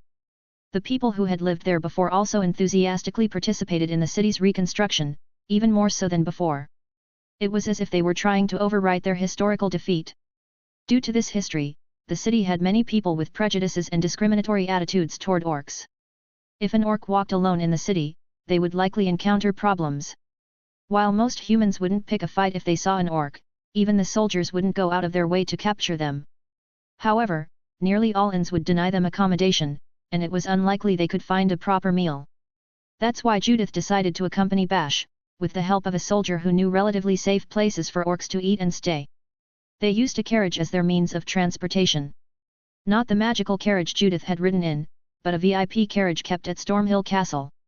It was heavily armored, and it was impossible to see inside from the outside. No one would think there was an orc within. With Bash and Zell on board, they headed to their destination. As for Bash, he left everything to Judith because he held the human race in high regard. Furthermore, he felt completely at ease being in the company of the beautiful knight. Now, inside the carriage, there were two young men and a young woman. It was unlikely that anything would happen. "Is it all right for Lady Thunder Sonia and His Highness Prince Nazar to come along as well? What's the problem? Is it not okay? We're going out to eat, right? Is there any inconvenience in having us here?" "There isn't, is there? So, what are you going to eat?" Sitting on both sides of Bash were Thunder Sonia and Nazar, both wearing masks by convention. "I'm also interested in Sir Bash's heroic stories. I suppose a place where we can have some drinks would be fine." Nazar's words were half sincere and half a formality. They had expected strong hostility toward orcs in Blackhead territory. That's why they had come and were prepared to protect Bash if necessary. Despite being an orc, Bash had been summoned at their convenience, and it had been confirmed that he was innocent. Failing to offer them any hospitality could damage the human's reputation. However, aside from Nazar, no one else had any intention of extending hospitality to Bash. Of course, Bash had no reason to worry about Thunder Sonia and Nazar joining them. Especially having such an attractive woman as Thunder Sonia by his side was more than fine for Bash. In the sense of putting into practice the teachings of the sage he was about to embark on, having a touchstone was necessary. "Thunder Sonia." "Yes? What's up? What kind of food do you like?" For a few seconds, there was silence inside the carriage. Bash's question was a bit out of the ordinary for what orcs typically asked. Orcs didn't inquire about what kind of food elves liked, especially a woman. But it was Thunder Sonia, with years of experience. She didn't remain silent and casually responded to Bash. I eat anything. But if I had to choose, I'd say apples. I used to eat them like crazy when I was a child, but the apple orchard was burned down in the war. Since then, they've become a luxury among the elves. By the way, it was the orcs who had burned it down. Apples, hey? Can you find them around here? Oh, what's this? Are we going to get something I like to eat? Well, if I had to choose, then apples. But you don't have to go out of your way to accommodate my preferences. I see. It was part of the sage's teachings, adapt to your partner, show that you are considerate. That was what mattered. Hey, you don't have to be so considerate. Eat whatever you want. Besides, you've just arrived in this city, right? It's your journey, so why not try some local specialties? But it failed. Such an approach didn't work with Thunder Sonia. Bash murmured, and then looked at Judith, as if seeking help. Judith. Hey? Yes. What's up? Judith, who hadn't expected the conversation to come her way, straightened her back and responded. What do you like? Well, let's see. Since this area is close to the sea, I think seafood would be nice. Do you like fish? If you ask me if I like it, I wouldn't say I love it. But I've heard that the fish dishes around here are very tasty. Judith said this with a somewhat sad expression. It reminded her of her sister, who had become handicapped. Without many people knowing, Judith's sister had participated in the defense of the Zeriko Peninsula and was captured by the orcs. She remembered knowing about the delicious fish in this area in a letter her sister had sent. I see. Seeing Judith's expression, Bash changed his question. Judith, what do you think of orcs? Do you think it's okay to marry one? It was a sudden question, but it doesn't seem out of place to Judith. She had just been thinking about the reasons she couldn't forgive the orcs. Judith maintained a somewhat sad expression for a while. She didn't know how to answer or what the correct response was. However, when she turned her gaze to Bash's face, he was looking at her with a serious expression. It was as if he was saying that there was nothing implied in the question. I suppose it's still impossible for me. I hate orcs. However, now I know that there are admirable individuals like you, Sir Bash. So, if I heard that a human was marrying an orc, I don't think it would seem absolutely impossible like before. I see. Is this answer acceptable? Yes, it's fine. I understand. A warm atmosphere filled the carriage. Nazar smiled wryly, and Thunder Sonia nodded. Only Bash kept his expression unchanged. Internally, he thought, so it's still impossible with Judith. It was a confirmation in line with his master's teachings. He didn't feel the need to ask Thunder Sonia again since he had already confirmed it once. There was a possibility of an unexpected response, but no, considering Thunder Sonia, she would probably let it pass without much thought. And ruthlessly. Anyway, we've reached a conclusion. Indeed. Hey, coachman. Take us to the best seafood restaurant around here. After that, Bash watched with narrowed eyes as Thunder Sonia and the driver exchanged words like, why not go to the originally planned restaurant since all the seafood around here is good? No, I said the best. Hey? Do your parents run the restaurant we're going to? Idiot, you should have said that earlier. For you, the best restaurant must be that one. Don't be so modest. To be more specific, Bash was watching this because Thunder Sonia had leaned forward on her knees to talk to the driver, and her small rump was right next to his face. While watching this, Bash thought to himself that humans and elves were truly the best. He had traveled through various countries, the dwarf, beastman, succubus, and demon, but returning to his roots felt good, and he truly felt it. Thunder Sonia, Bash suddenly murmured. What's up?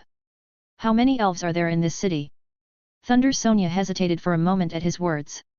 She considered saying, do you know that King North Pole is here? But she wasn't the kind of woman who would easily let slip such important information. I don't know. There are probably quite a few, I suppose. I see. Is there something wrong with that? I just want to talk if I see any. Thunder Sonia exchanged glances with Nazar. Something seemed suspicious. Both of them, seasoned by long periods on the battlefield, had a hunch. Bash's words from before had made it seem like he wasn't an orc at all. Furthermore, Zell, who was nodding with self-satisfaction next to them, was also acting strangely silent. She seemed to be saying, "I have nothing more to teach you," with her attitude. "What are you? Miss Thunder Sonia, please calm down." Something was really suspicious. Bash was planning something. But Nazar stopped Thunder Sonia, who was about to continue interrogating him. "Sir, Bash probably wants to talk to a beautiful elf since he's an orc, right?" "Exactly. You understand, Nazar?" Nazar's words suggested that it would be easier to let things develop naturally rather than ask questions now. Thunder Sonia remembered that she had come at Bash's request and decided to endure it. "Well, yes, that's true. It's okay to start a conversation. I'll give you permission. You probably already know, but don't try to force anyone." "Understood. We'll start with a conversation." While Bash's words emitted an unsettling air, the carriage continued on its way to the planned restaurant. The cuisine was exquisite. The dishes served on the table were crafted from ingredients collected by the restaurant owner, who had worked diligently since morning, anticipating the arrival of important guests. These dishes included rice with abundant shrimp and seafood, a giant grilled fish head, aquapazza made with local vegetables, and bread generously covered with cheese and olives. Thunder Sonia, in particular, had an overflowing appetite and indulged in all the dishes on the table. She drank alcohol voraciously, engaged in conversation with Zell, and made derogatory comments about almonds and walnuts while praising pistachios, earning disapproving glances from the audience, which lowered her stocks. It seemed like it was only a matter of time before they kicked her out of Nutland. However, there had been a minor dispute before entering the restaurant. The innkeeper had opened his eyes wide and his face quickly turned angry upon seeing Bash. He began to scowl. "If the coachman hadn't said, 'Dad, didn't you say that if an orc ever came, you'd make them sing with your cooking?' Well, I've brought one," he might have uttered some profanities. The innkeeper, who had been keeping an eye on Bash with his arms crossed near the kitchen entrance, seemed to have calmed his anger when he saw an elf, an orc, humans and even a fairy dining and conversing happily at the table. He scratched his head and returned to the kitchen. The delicious food was more than enough to draw out Bash's heroic stories. Judith and the others listened to many of Bash's stories from various battlefields, sometimes feeling tense, sometimes pale with fear, and sometimes leaning in to hear more about Sonia and Nazar's experiences in those battles, saying, "I was there too." Bash and Sonia's battle story, in particular, was intense. It combined Bash's direct narration with Sonia's keen observations. They praised each other, and the climax, which could be described as a close fight, greatly excited Judith. By the way, in the midst of all these stories, a sudden question arose in Judith's mind. Over the past year, she had become more knowledgeable about orcs, leading to her question. "Sir Bash, unlike other orcs, you don't speak about the women you've raped." The atmosphere froze. Bash, who had been speaking fluently, closed his mouth, and not only that, the surrounding sounds also disappeared. Among the customers, some began to exude a faint aura of anger, as if remembering their pasts. However, the silence was quickly broken. A quick chop on Judith's head, to be precise, came from Thunder Sonia. "Idiot! This isn't the place to discuss these matters. Bash has also been considerate, you know? In fact, he's been considerate of us all this time from inside the carriage, hasn't he?" "Yes," prompted by Sonia's words, Bash nodded. He couldn't remember being considerate, but he had to agree. "Oh, I see. I'm sorry." Judith knew that when orcs boasted, they also talked about the condition of the women they had raped. None of that was in Bash's stories. She had never expected orcs to be considerate of others, but on second thought, Bash had been considerate since they were in the carriage. Not talking about the women he had raped was probably a consideration for her, whose sister had suffered at the hands of orcs, and for the other restaurant customers. However, she didn't want to hear it, even though she had brought up the topic herself. "No, it's okay, really," Bash replied in halting words. If Zell hadn't been busy with the election campaign to become Nutland's president, she might have started saying something like, "Come to think of it, I've never heard Mr. talk about that kind of thing either. I'd love to hear it," and Bash could have found himself in a desperate situation. It was a close call. However, he had no intention of continuing such a dangerous conversation. Nevertheless, Bash was an orc. He wouldn't keep carrying such feelings. If the conversation ended, he would quickly change gears and start acting toward his next goal. And, more importantly, he needed to withdraw from the situation where his virginity might be exposed as soon as possible. Bash was also drinking alcohol, but to be honest, he wasn't drinking enough to get drunk. That was because the sage had told him sternly, human women don't like very intoxicated men. You see, middle-aged human men tend to get drunk and interact with women in a way that makes them uncomfortable. Many women prefer gentlemen over drunks. Of course, it depended on the situation. Anyway, Bash didn't drink much and listened to the conversation while keeping an eye out for an opportunity. There were customers in the restaurant who kept an eye on them. Some had been there before they arrived, while others entered later. Among them, Bash was particularly looking for a woman who matched his preferences.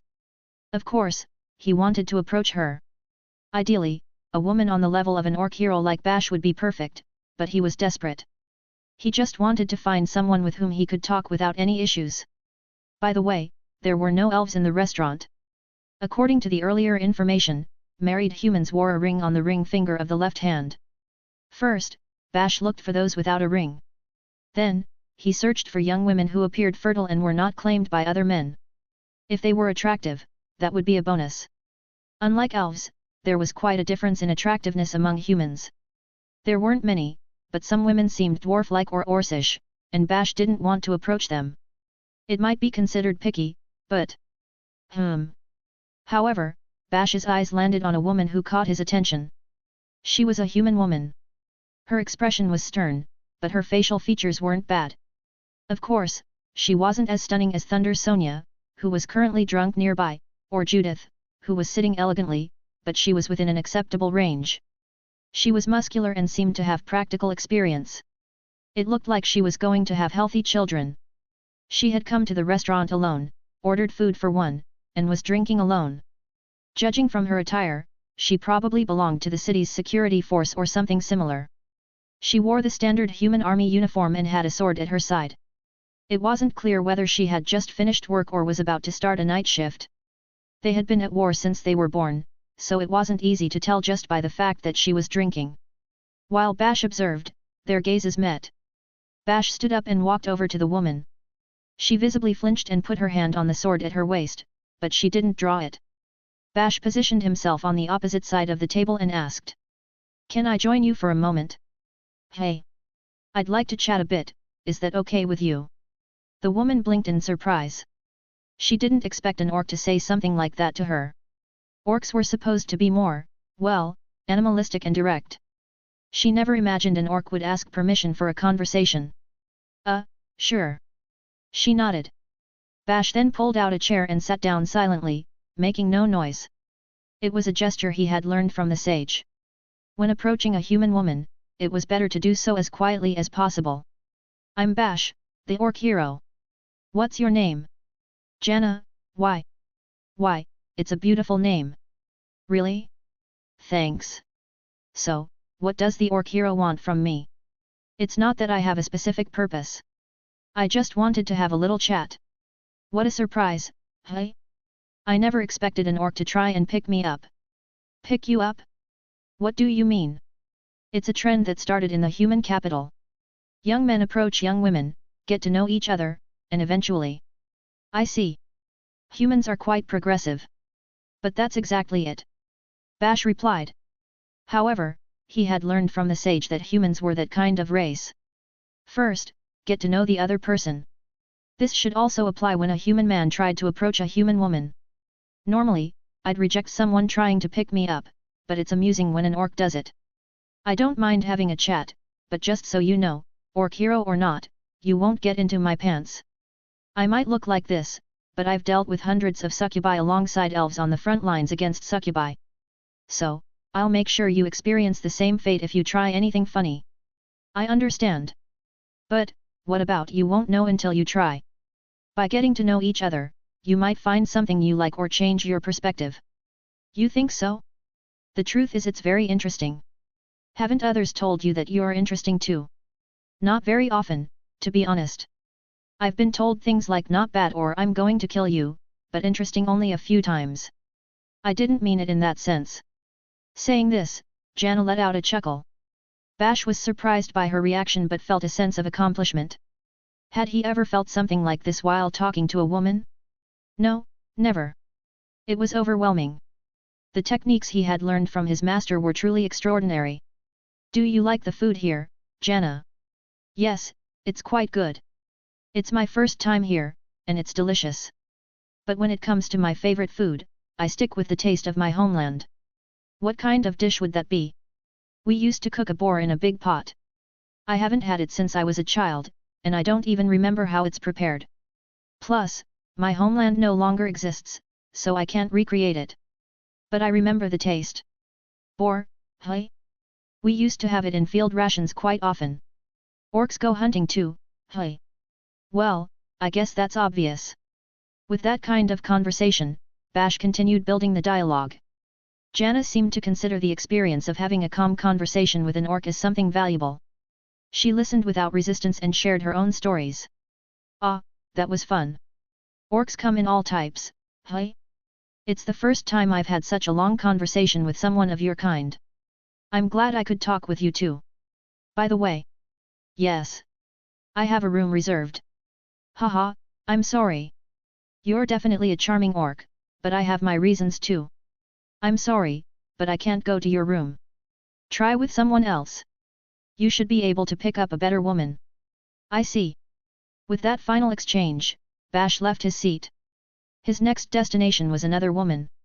There were those who had been watching him closely the whole time, Nazar, Judith and Thunder Sonia. They were baffled. Bash, who had just finished speaking, suddenly got up and started hitting on a woman. An orc, hitting on a woman. Moreover, despite being rejected, he ended the conversation without tension and moved on. The fact that an orc was hitting on someone left them all perplexed. And he did it so calmly and humorously. An orc, of all people. I see. So that's what's going on. However, amidst all of this, Judith's thoughts were one step ahead. She knew that Bash was hiding something. Behind his inexplicable words and actions, there was something more. Lady Thunder Sonia, can I ask your shadow to investigate the woman Sir Bash was talking to? Hey! No, it's not just that. Your Highness Nazar, we should send a message to the Stormhill Castle right now. There's a high possibility that spies have already infiltrated this city. Thunder Sonia was also taken aback by those words. She snapped her fingers, and a shadow emerged from under the table. The shadow quickly took on a human form and transformed into an elf. You heard it, Bougainvillea. Understood, I will request reinforcements immediately. Do it. Make sure to inform the beastmen and dwarves too. Right away. The elf transformed back into a shadow and immediately left the tavern. Thunder Sonia sat in her chair and drank her beverage. She downed it all and let out a belch like an old man. Did you have a hunch from the beginning? That Bash knew there was a spy here. So why didn't he tell us? Considering Sir Bash's objectives, he probably wanted to handle it on his own. Is Sir Bash in that much of a hurry to succeed? In response to Nazar's question, Judith raised her hand to her chin and contemplated. No. Ah, perhaps there's no concrete evidence. It's possible the information about a lurking spy in this city came from someone like the sage, but Sir Bash might think there's a high chance it'll turn out to be a wild goose chase. He might be trying not to confuse us with uncertain information, considering the possibility. It was unimaginable that an orc would consider others. However, throughout the day, Bash had been considerate. He was an orc who could do that. So maybe it was possible. And what of it? What a spoil sport. For starters, he's always been good at fighting alone. As the three discussed various matters, they looked at Bash. He had just been rejected by a second woman. However, he didn't seem entirely discouraged, as the woman waved him off with a not entirely reluctant expression. On the other hand, the third woman refused even to let him approach because he was an orc, yelling, "Stay away!" Bash was undaunted and moved on to the next woman. Having been rejected by 3 women in a row, he might have felt a bit disheartened, but Bash continued his flirting attempts methodically. He seemed confident and even somewhat satisfied. Watching this, the 3 became convinced that his real target wasn't just the women as such. When you think about it, it's obvious. Bash wouldn't flirt with the girls like that. Thunder Sonia's words sounded slurred due to the alcohol, but there was absolutely no hint of humor in them. Frisk up, remembering the earlier line, I asked ChatGPT to create a joke for me, this is what he gave me. An orc, an elf, a fairy, and a human man and woman walk into a restaurant. The waiter looks at them in surprise and asks, is this a meeting of role-playing game characters? The orc replies, no, we're just looking for a place where we can all eat without arguing about our racial differences. It remained on the sidelines. Late at night, in an ordinary house located in the castle town under the Stormhill Castle, there were 3 women. One was a beautiful succubus, other was a human woman with her face hidden behind bandages, and the last one was a sinister-looking demon woman exuding a chilling aura. They were Carrot, Poplatica, and the nameless woman. Why do you think we've been discovered? Asked the human woman, and the succubus replied. Well, perhaps we have a mole. In any case, since the last time Aldrya failed with the last artifact, that should have put them on alert. Although it doesn't quite seem like it. The 3 women pondered deeply, utterly concerned about the current situation.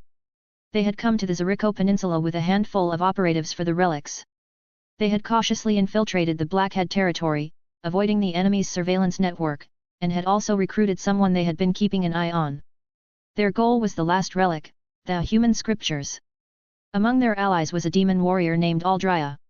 She had gone alone to the Zeriko Peninsula to obtain the human scriptures and had not returned. She had probably failed. Aldrya was a formidable warrior. She was also known as the Dream Demon and had once been a close collaborator of Gadiga's, her existence hidden even among the demon army.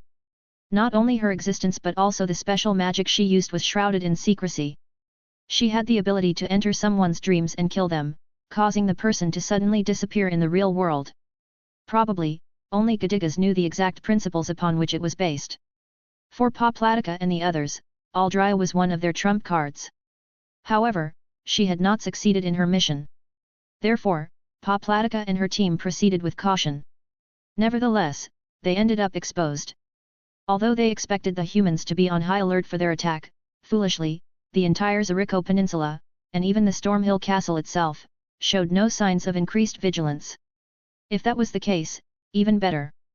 They could strike where the guards were relaxed, seize the human scriptures and leave quickly. However, things didn't go as planned. They couldn't determine the whereabouts of the human scriptures. These were deeply connected to human religion and should have been well guarded. Despite that, there was no one with information about where they were located. Even after gathering information in the city, they couldn't find anyone who claimed to have seen them even once. There was also no information indicating they had been moved. There were people who knew they were in this area, the Zeriko Peninsula, but no one knew their exact location. However, Poplatica and her team knew of their existence. They had information that they were in this region.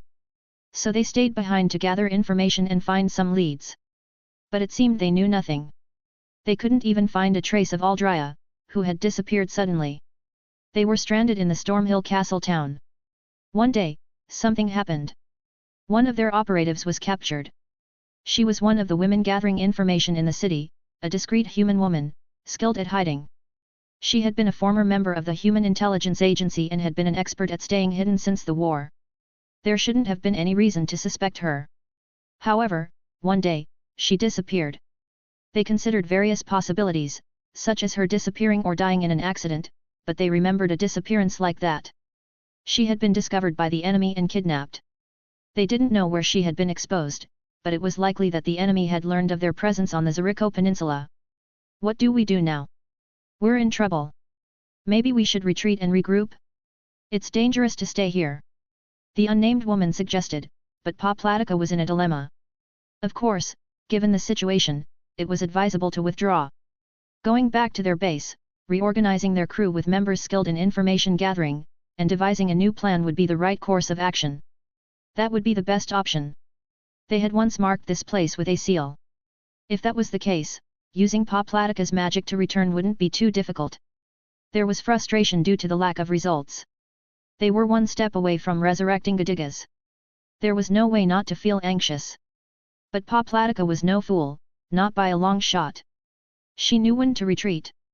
Very well, I agree. We have no other choice. Let's go back. That's a good idea. Indeed, without any information so far, there's nothing more we can do. The decision was made quickly. They would retreat before more casualties arose. They would inform their subordinates and prepare for a swift withdrawal. just as they were about to act on this decision. Well, well, ladies, there's no need to rush like this, is there? A voice echoed.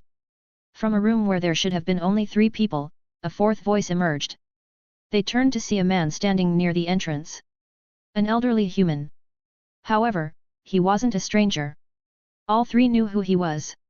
Well, well, if it isn't Mr. Sage. What brings you here?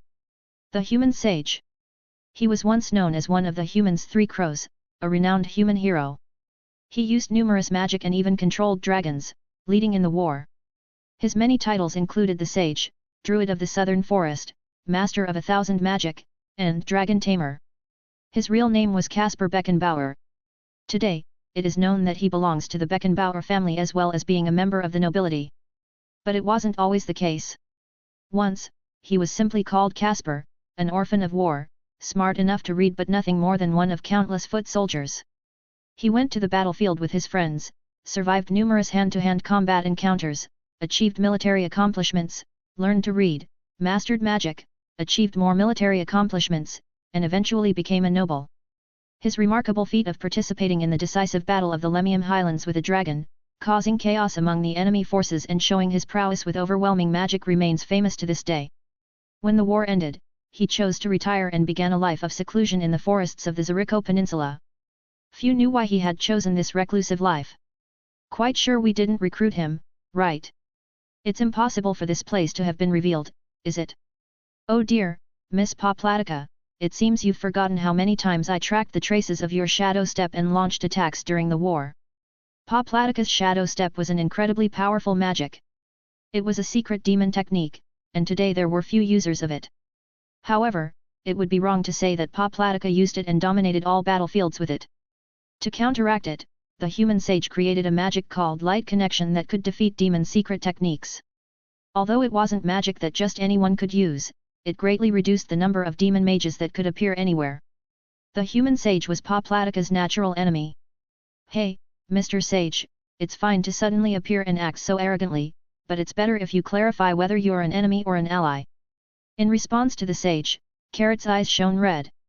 A sharp sound was heard around the sage, and something invisible resisted her. That's right. When I tried to recruit you before, you didn't give a favorable response. Is the area outside this house already filled with human soldiers? The nameless woman also drew her sword. In response to this, the sage raised both hands in a sign of surrender. Oh no, certainly not. I'm retired now. I have no intention of capturing you. You said the same thing before. You also said, even if another war breaks out, it has nothing to do with me. You seemed insistent that you wouldn't interfere. I've changed my mind. The sage looked at the ceiling, his fingers gently stroking his chin. With some difficulty and a bit of embarrassment, he continued, it's because I want to resurrect my wife. His wife. The human sage was not married. But those in the know knew whom he had loved, with whom he had a child, and why he had started a life of seclusion. Our goal is to bring back Sir Gadigas. Therefore, I won't relinquish the power for your wife. We don't know the extent of that ancient power. It might be possible to revive 1 or 2 more, or am I mistaken? Even without the ancient power, it might be possible if we can analyze the spell. You said something like that before. And as you said yourself before, it might not turn out so well. Yes, I certainly said that. But there is hope. For example, Demon Lord Gadigas might know that spell or something similar. So, I thought I could cling to that small hope. Why would you think that? When the nameless woman asked this, the sage smiled slightly. The other day, a man came to see me, a man who was trying to survive in this modern world. It must have been hard for him, someone who had never done something like that, to come to me, someone who had transformed, and seriously seek my knowledge. He learned diligently and left. So I thought, why not me too? However, your way of life and your choice seem different. Nothing has changed. He continues his path, and I continue mine. That's all. Humph. Well, either way is fine. It's good that you've come, but currently, we're in a bit of a difficult situation. Carrot's words also elicited a smile from the sage. Yes, I know. You haven't found the scriptures nor Aldria and there are no leads. And one of your associates is missing. You must be wondering what to do next, right? How do I know, you ask? I listened to the first two parts, but the last two I guessed. The old man shrugged, and Poplatica also looked up at the sky. It's not exactly a souvenir, but if you let me accompany you, I'll give you two things. First, I'll tell you where the scriptures are, and second, what happened to Aldrya. We were trying to recruit you, after all. Tell us. What's going on? Poplatica said. Originally, that was the plan. From the beginning, she thought they needed his wisdom. In return, she offered the secret art of resurrection. It was unknown whether it would work or not, but there was hope. She told him her plan, but he refused. If he had changed his mind, Poplatica had nothing to say. I'm against it. This guy is one of the humans' three crows. In the end, he'll betray us. Only the unnamed woman opposed it. Her words were filled with strong hatred. Carrot embraced her and whispered in her ear, a gesture that was highly disdained by humans. Nevertheless, since he's willing to talk with us, we should at least listen. After all, we're at a crossroads. But I can't trust him. I don't want to trust him. Faced with the stubborn nameless woman, Carrot sighed. I'm sorry. She's usually a good girl, but when it comes to humans, she gets like this. Then let's change the terms. If she agrees to what I'm going to say, please let me join you. In response to the sage's concession, the nameless woman reluctantly sighed and said, Fine. Now, about the human scriptures, I've seen them once before. They are inscribed on stone tablets with unintelligible writing. Due to their divine nature, the religious leaders of the time considered them sacred objects, and that's why they are called the scriptures. However, the text inscribed on them has not been deciphered yet. Also, this religion, as it exists in the current human nation. We don't need a history lesson. Where are they? Interrupting the nameless woman's sigh, the sage chuckled. You always hated studying, didn't you? Hated it? What are you talking about? I've discarded my past, I have no memories of such a thing. Ah, I see. Well, I know your circumstances, so let's leave it at that. If that's what you wish, I won't insist further. Very well, continue. The sage smiled wryly. There was a time when the sage had been the teacher of the nameless woman. It was a nostalgic memory. However, now was not the time to dwell on it. To get straight to the point, the scriptures are kept deep within the castle's church. Upon the sage's words, the expressions of the three tensed. Now they knew the location. Of course, there was the possibility that they had been moved without their knowledge, but for now, they could trust him. If they were moved, their intelligence network would probably detect it at some point. The scriptures have been guarded by selected individuals within the church since ancient times. The current guardian is Sir Mont, the most renowned holy knight in generations. Ah, that guy. Lady Aldrya was defeated by him, sent to the church's underground, and finally killed after enduring unspeakable torture. The church doesn't like demons, well, not just demons. Hearing those words, Carrot asked a question. So, why hasn't there been any information about Aldrya or the scriptures emerging? The human religion is exclusive, especially those with ties to the military or the royal family, as they have chosen the path of peace. If it were known that a demon who had infiltrated their church was kidnapped and killed, it could cause problems and complaints. So, they have kept it hidden. Human priests, even though they serve the gods, do such things. They view the gods as tools of power more than anything else. While the nameless woman spoke with disdain, the room fell silent for a moment. The sage continued. The reason there's no information about the scriptures is that they have kept it a secret. They believe only they have the right to know. It's not guaranteed that the text can't be read, and even if it could, there's no guarantee it contains anything meaningful. I really don't understand the human religion. We don't believe in something greater than us like the relics as you do. Cowardly humans, desperate to overcome their fear, cling to things that don't exist. I see. Ignoring the nameless woman, who radiated a murderous intent, the conversation continued. So, Sir Mont? If he can defeat Aldrya, he must be quite skilled. What kind of opponent is he? Nameless, do you know? I do know him. He is a master swordsman on my level, and he was once entrusted with teaching swordsmanship in the human royal palace. Aldrya could have had a tough opponent in him. However, The sage resumed the conversation of the nameless woman. However, Sir Mont is a man.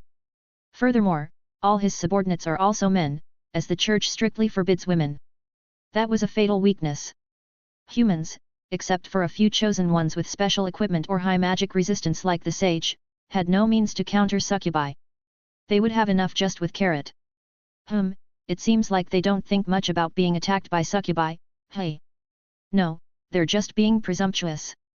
Human men tend to be physically stronger as individuals, you know. Humans love to look down on those they consider beneath them. In terms of military organization, humans and elves clearly distinguished between men and women. It was a necessity when dealing with succubi. Therefore, Carrot didn't have a major question, but she hadn't known of such discrimination within her own species. In any case, we have our task. With Poplatica's declaration, their course of action was set.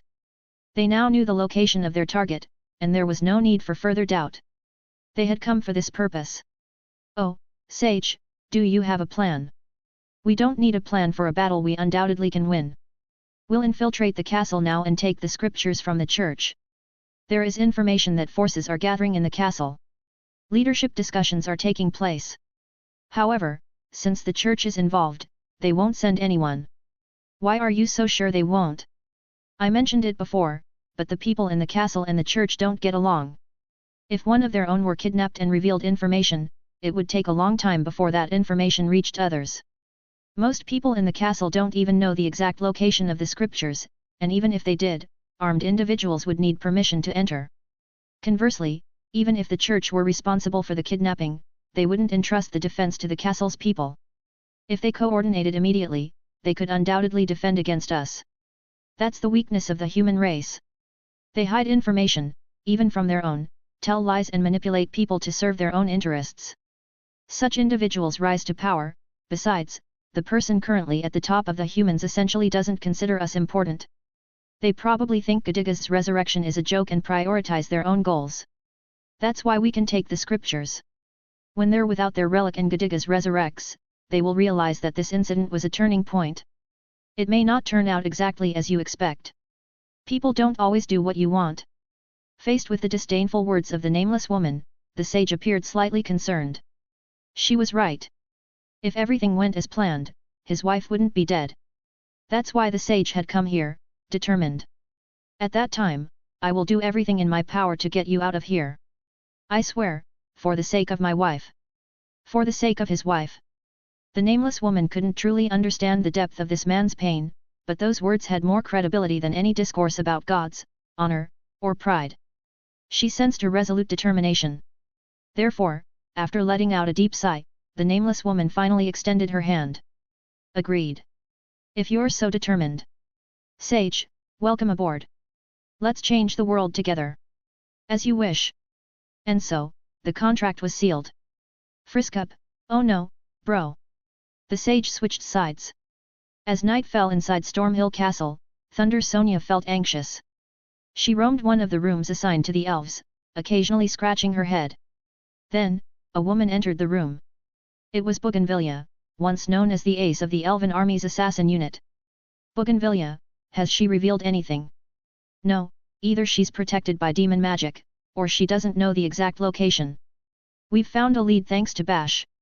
Under the voices of Thunder Sonia and Nazar, meticulous investigations into the human and elven women in the city had revealed that one of the women Bash had approached was Lyra, suspected of aiding Poplatica and affiliated with the Torrential Rain. When they attempted to interrogate her on site, Lyra tried to escape but was apprehended. An elven unit discovered her identity and subjected her to an interrogation while immobilized. The interrogation wasn't a chivalrous matter following an agreement, it was a full-blown interrogation using forbidden substances and magic, which went against the treaty. It could be considered torture. If this interrogation had revealed that Bash was involved in dark or grey activities, another interrogation would have been carried out on him, revealing Bash's sexual experiences and exposing him as a virgin, which would be dangerous. If it had turned out that way, the orc hero, who had been subjected to such a humiliating interrogation, would have been infuriated and probably invaded the Siwanasai forest or launched an attack on Krassel. It was a dangerous bridge for everyone. However, after such an interrogation, Lyra eventually provided information. She disclosed her connection with Poplatica and how she and a group of conspirators were also in the vicinity. Their intention was to obtain the scriptures, and she told them everything she knew. Yet crucial points, such as where the scriptures were and when Poplatica's group would attack, remained unknown. It was unclear if she genuinely didn't know or if she had measures in place to prevent her from answering during the interrogation due to demon magic. In any case, the critical information remained elusive. Hasn't Nazar returned yet? Where are the scriptures? We'll win as long as we protect them, no matter when they come. While Thunder Sonia directed Lyra's interrogation, Nazar also went into action. He woke up individuals affiliated with the church and pressed them to reveal the location of the scriptures. However, he had not returned yet. Bougainvillea was providing updates on the situation. It seems difficult. They say it's in a place called the Cathedral, but not even the prince can disclose its exact location. Are they willing to let their own scriptures be stolen? They insist on protecting them themselves without relying on other races. Apparently, they are quite confident, saying they have repelled attacks before. Ah, damn it! The Human Church is an exclusively male organization, right? I know that. But, although I don't know how the previous attacks went, this time the enemy has the hissing voice with them. There's no way they can defend the scriptures. Apologies for the delay. While Thunder Sonia was shouting, Nazar returned. Entering a woman's room without knocking was an etiquette breach, but it was an emergency, so no one said anything. Even if it hadn't been an emergency, Thunder Sonia probably wouldn't have said anything. Well, she might demand responsibilities. How did it go? Not well. I also consulted with the Chancellor, and he said that if the other races couldn't do anything, he would send his troops as reinforcements to the church. But they're all men, right? It's prohibited for women. Yes, it's likely. And the fool is serving them on a silver platter? Besides, if he's sending troops, that means the Chancellor knows the location, right? Why won't he tell you? Are they conspiring? Are all the humans working with the conspirators? Lady Thunder Sonia, please, calm down. If you say that to a royal member of another kingdom, it could turn into an international issue. It was a troublesome statement, but Nazar didn't care. There was no choice but to take it that way. In any case, the church wasn't cooperating, and the Chancellor was being passive. At first, humans seemed skeptical about Gadiga's resurrection, but at the summit, they appeared to want to prevent it if it were true. Later, it felt like they were being evasive, but, in any case, the current situation was frustrating, making them wonder what the summit was for in the first place. I'm sorry. If only I had more power. Don't mind me, it's okay. I went too far as well. But you see, there's a possibility the attack might happen tonight. If their operative was captured, they'll act quickly or flee, right? We need to anticipate their moves. At the very least, if I go, I can hold off Carrot. Otherwise, it won't even be a fight. Thunder Sonia's voice trembled. Bash had given them a lead, and they had identified one of the spies. They were so close to thwarting their plans. But they couldn't take the necessary step. And at that moment, there was a knock at the door. Who is it? It's late, and I'm busy right now. Come back later. I have an urgent matter to convey. From the other side of the door, an elegant voice was heard. It was a voice they recognized, though they weren't close friends. They had heard this voice just half a year ago. Is that you, Sylviana? Upon opening the door, they found Sylviana, the beast princess with fox ears and a generously endowed chest that Thunder Sonia could never hope to have. There's something I'd like to ask of you, Lady Thunder Sonia. Is it urgent? Just spit it out. If it's nonsense, I'll kick you out myself. Thunder Sonia was annoyed and impatient, but Sylviana proceeded to calmly present the facts.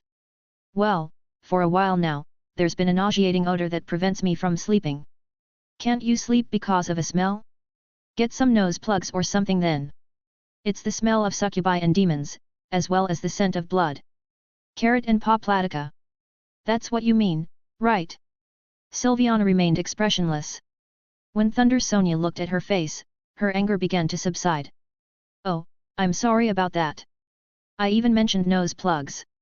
Thank you for letting me know. You're still bothered by what happened, aren't you? Thunder Sonia knew that Sylviana regretted causing the sacred tree to wither. For her, this was an opportunity to redeem her past mistakes and regrets. Thunder Sonia understood. I was allowed to come as an attendant to this summit, but I'm not free. Technically, I'm not even allowed to have this conversation with you, but I hope you can help me find the source of this odor. I ask for your assistance. Sylviana was the most hostile toward Poplatica than anyone else in this place, but she couldn't act on her own. That's why she turned to these people. You need a nose, right? If that's the case, why don't you take these people?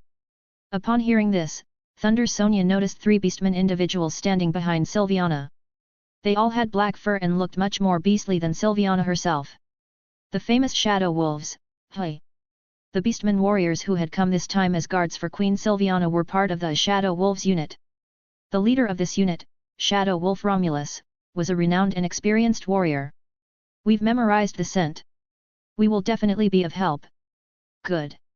Bougainvillea, go find Nemesia and Consolida. Nazar, you have your men, right? We have about 3 men ready. We'll also contact the dwarves on the way. We don't want to leave anyone out. We don't know what they might say later if we do. And what about Sir Bash? I'll go wake up Judith to fetch him. I doubt he'll arrive on time, but if we end up losing, he can handle everything for us. And so, Thunder Sonia and the others set their plans in motion. Let's go back in time for a moment. It was nighttime, and the shadows were in motion. These shadows moved from one dark alley to another, under the moonlight, in complete silence. It was a quiet night, with no witnesses around. Even if someone had noticed, they might have thought it was an illusion or simply shadows moving due to the wind. The shadows traversed the city and infiltrated the castle. Moving from one shadow to another along the walls, they had a single destination in mind, the eastern end of the castle, where a recently constructed building stood out with its vibrant blue roof, differing slightly in architectural style from the rest of the castle. It had stained glass windows that gave it a unique touch. The shadows silently glided inside. Passing through a chapel with rows of chairs, they arrived in front of a statue representing the sun and the moon. Here, the shadows came to a halt. Among the shadows emerged a man. This man grasped the moon part of the sun and moon statue and, with a slight twist, the statue moved silently, revealing a hidden passage behind it. The shadows, accompanied by the man, continued deeper inside. Once they passed through, the statue returned to its original position without making a sound. After traversing a long hallway, they reached an open area, the cathedral where the human priests worshipped. It was a sanctuary of human faith that ordinary people could not enter. One by one, individuals started emerging from the shadows, first 1, then 2, and finally 8 in total. These 8 individuals remained still. They all stared at something deep within the cathedral. In the darkness, a faint white radiance emitted from it. It rested on an intricately carved pedestal and looked like a slightly curved stone tablet. Strange characters were engraved vertically on its surface, and, along with the divine light it emitted, it was evident to anyone that profound truth was inscribed there. Surely, many of the first to set their eyes on it shared the belief that reading what was written there would allow them to ascend to the heavens. They believed they could become a superior being, a step above mere mortals. However, the sage thought differently. The man who had married a great dragon reflected, drawing on his knowledge and the various ancient tales he had heard from his wise wife. These were not sacred scriptures, as many believed. It was a claw from an ancient dragon, a dragon that might have looked different from today's dragons. It was a relic left behind by a being that possessed divine and terrible power, which once roamed this continent, and this was just one of its remnants. In front of these sacred scriptures, there was a man. He wore white armor and a cape adorned with symbols of the sun and the moon. He was Sir Fixermont, the head of the cathedral knights. Around him were 4 knights dressed in similar white armor and over 30 men and women whose appearance clearly deviated from typical church members, soldiers, it seemed. Casper, I can't believe you're betraying us. Among them, there was a man who clearly was not a warrior. He wore a dazzling outfit and appeared middle-aged. His face was familiar, as he had been frequently seen with the human chancellor. He was his assistant and, of course, an acquaintance of the sage. I guess you're here because the Chancellor was expecting this, aren't you? The sage replied. In response to the sage's words, the Chancellor's assistant retorted. Only a few people know the location of the sacred scriptures. The only ones who know it is here are those to whom the Chancellor has revealed the information. The way you put it makes it seem like I'm betraying them, the sage commented. Well, can you blame them for perceiving it that way? After all, you only sent 8 soldiers into the enemy's arms. I wouldn't be surprised if you did it because they didn't trust you. No, no, I assure you, that's not how he thinks. A woman suddenly stepped forward, her figure illuminated by the moonlight, voluptuous and enchanting. She was a succubus. Why try to confront us with such a small force? Carrot's eyes glowed in red. In an instant, half of them collapsed. They were all men, including those in white armor. Even Sir Fixermont, the Cathedral Knight's chief, was on his knees with vacant eyes. What, a fool! You're a man of office. You've never fought a succubus, have you? You've probably heard rumors, but why did you bring only men? Were you considering the Church's rule of not allowing women? Our Cathedral Knights in white armor boast the highest magical resistance. How could this happen so easily? They were supposed to be adequately prepared. The Church's white armor was created by the human sage and was said to have resistance against all forms of magic. Because none of them could deal with this, that's why the team to handle succubi has to be entirely composed of women. Moreover, this is Carrot, the hissing voice. Even with average resistance, you can't resist her charm. When half of the men had passed out, 5 individuals sprang into action. The nameless woman brandished her sword. An ogre wielded a powerful hammer. A harpy woman threw a dagger, and a lizardman cast a spell. Finally, a beast woman, her claws stained red, marked the end. Apart from the 8 intruders, no one else was left standing. It was a momentary event. More enemies than expected. Poplatica muttered as she gazed at the pool of blood. It's within expectations. In fact, it's a bit less than what I thought. What? Our friend Crusader has contacts with the Church behind the scenes. That's why he sent his private troops. However, if he really wanted to, he could have sent more. Even Prince Nazar and Lady Thunder Sonia. Are you saying he skimped on reinforcements? I've heard that the human chancellor is intelligent, but could he really be that foolish? The sage shook his head in response to Carrot's words. No, no, he is indeed intelligent. It's just that because he's clever, he tends to measure everything by his own yardstick. His hard stick. The dead don't come back to life. He's probably half skeptical about the Demon King's resurrection, just as he's half skeptical that you're seriously trying to achieve it. Therefore, he's thinking, give them this tribute. He's focused on his own reality right now. How much he can surpass other countries after the war, how much he can weaken them, or perhaps even his other ambitions afterward. In any case, his deep-rooted connection with the Church and human society is absolutely essential for his goals. So, he probably sent symbolic reinforcements. Just as a show of support to the Church. I'm sure he'll come after this has been taken, but there's nothing to fear. That will be symbolic too. The sage had seen through his friend. He knew what he aspired to after the war and didn't want to follow that path. Having experienced love in war, the sage didn't follow in his footsteps. That's why he could read the situation.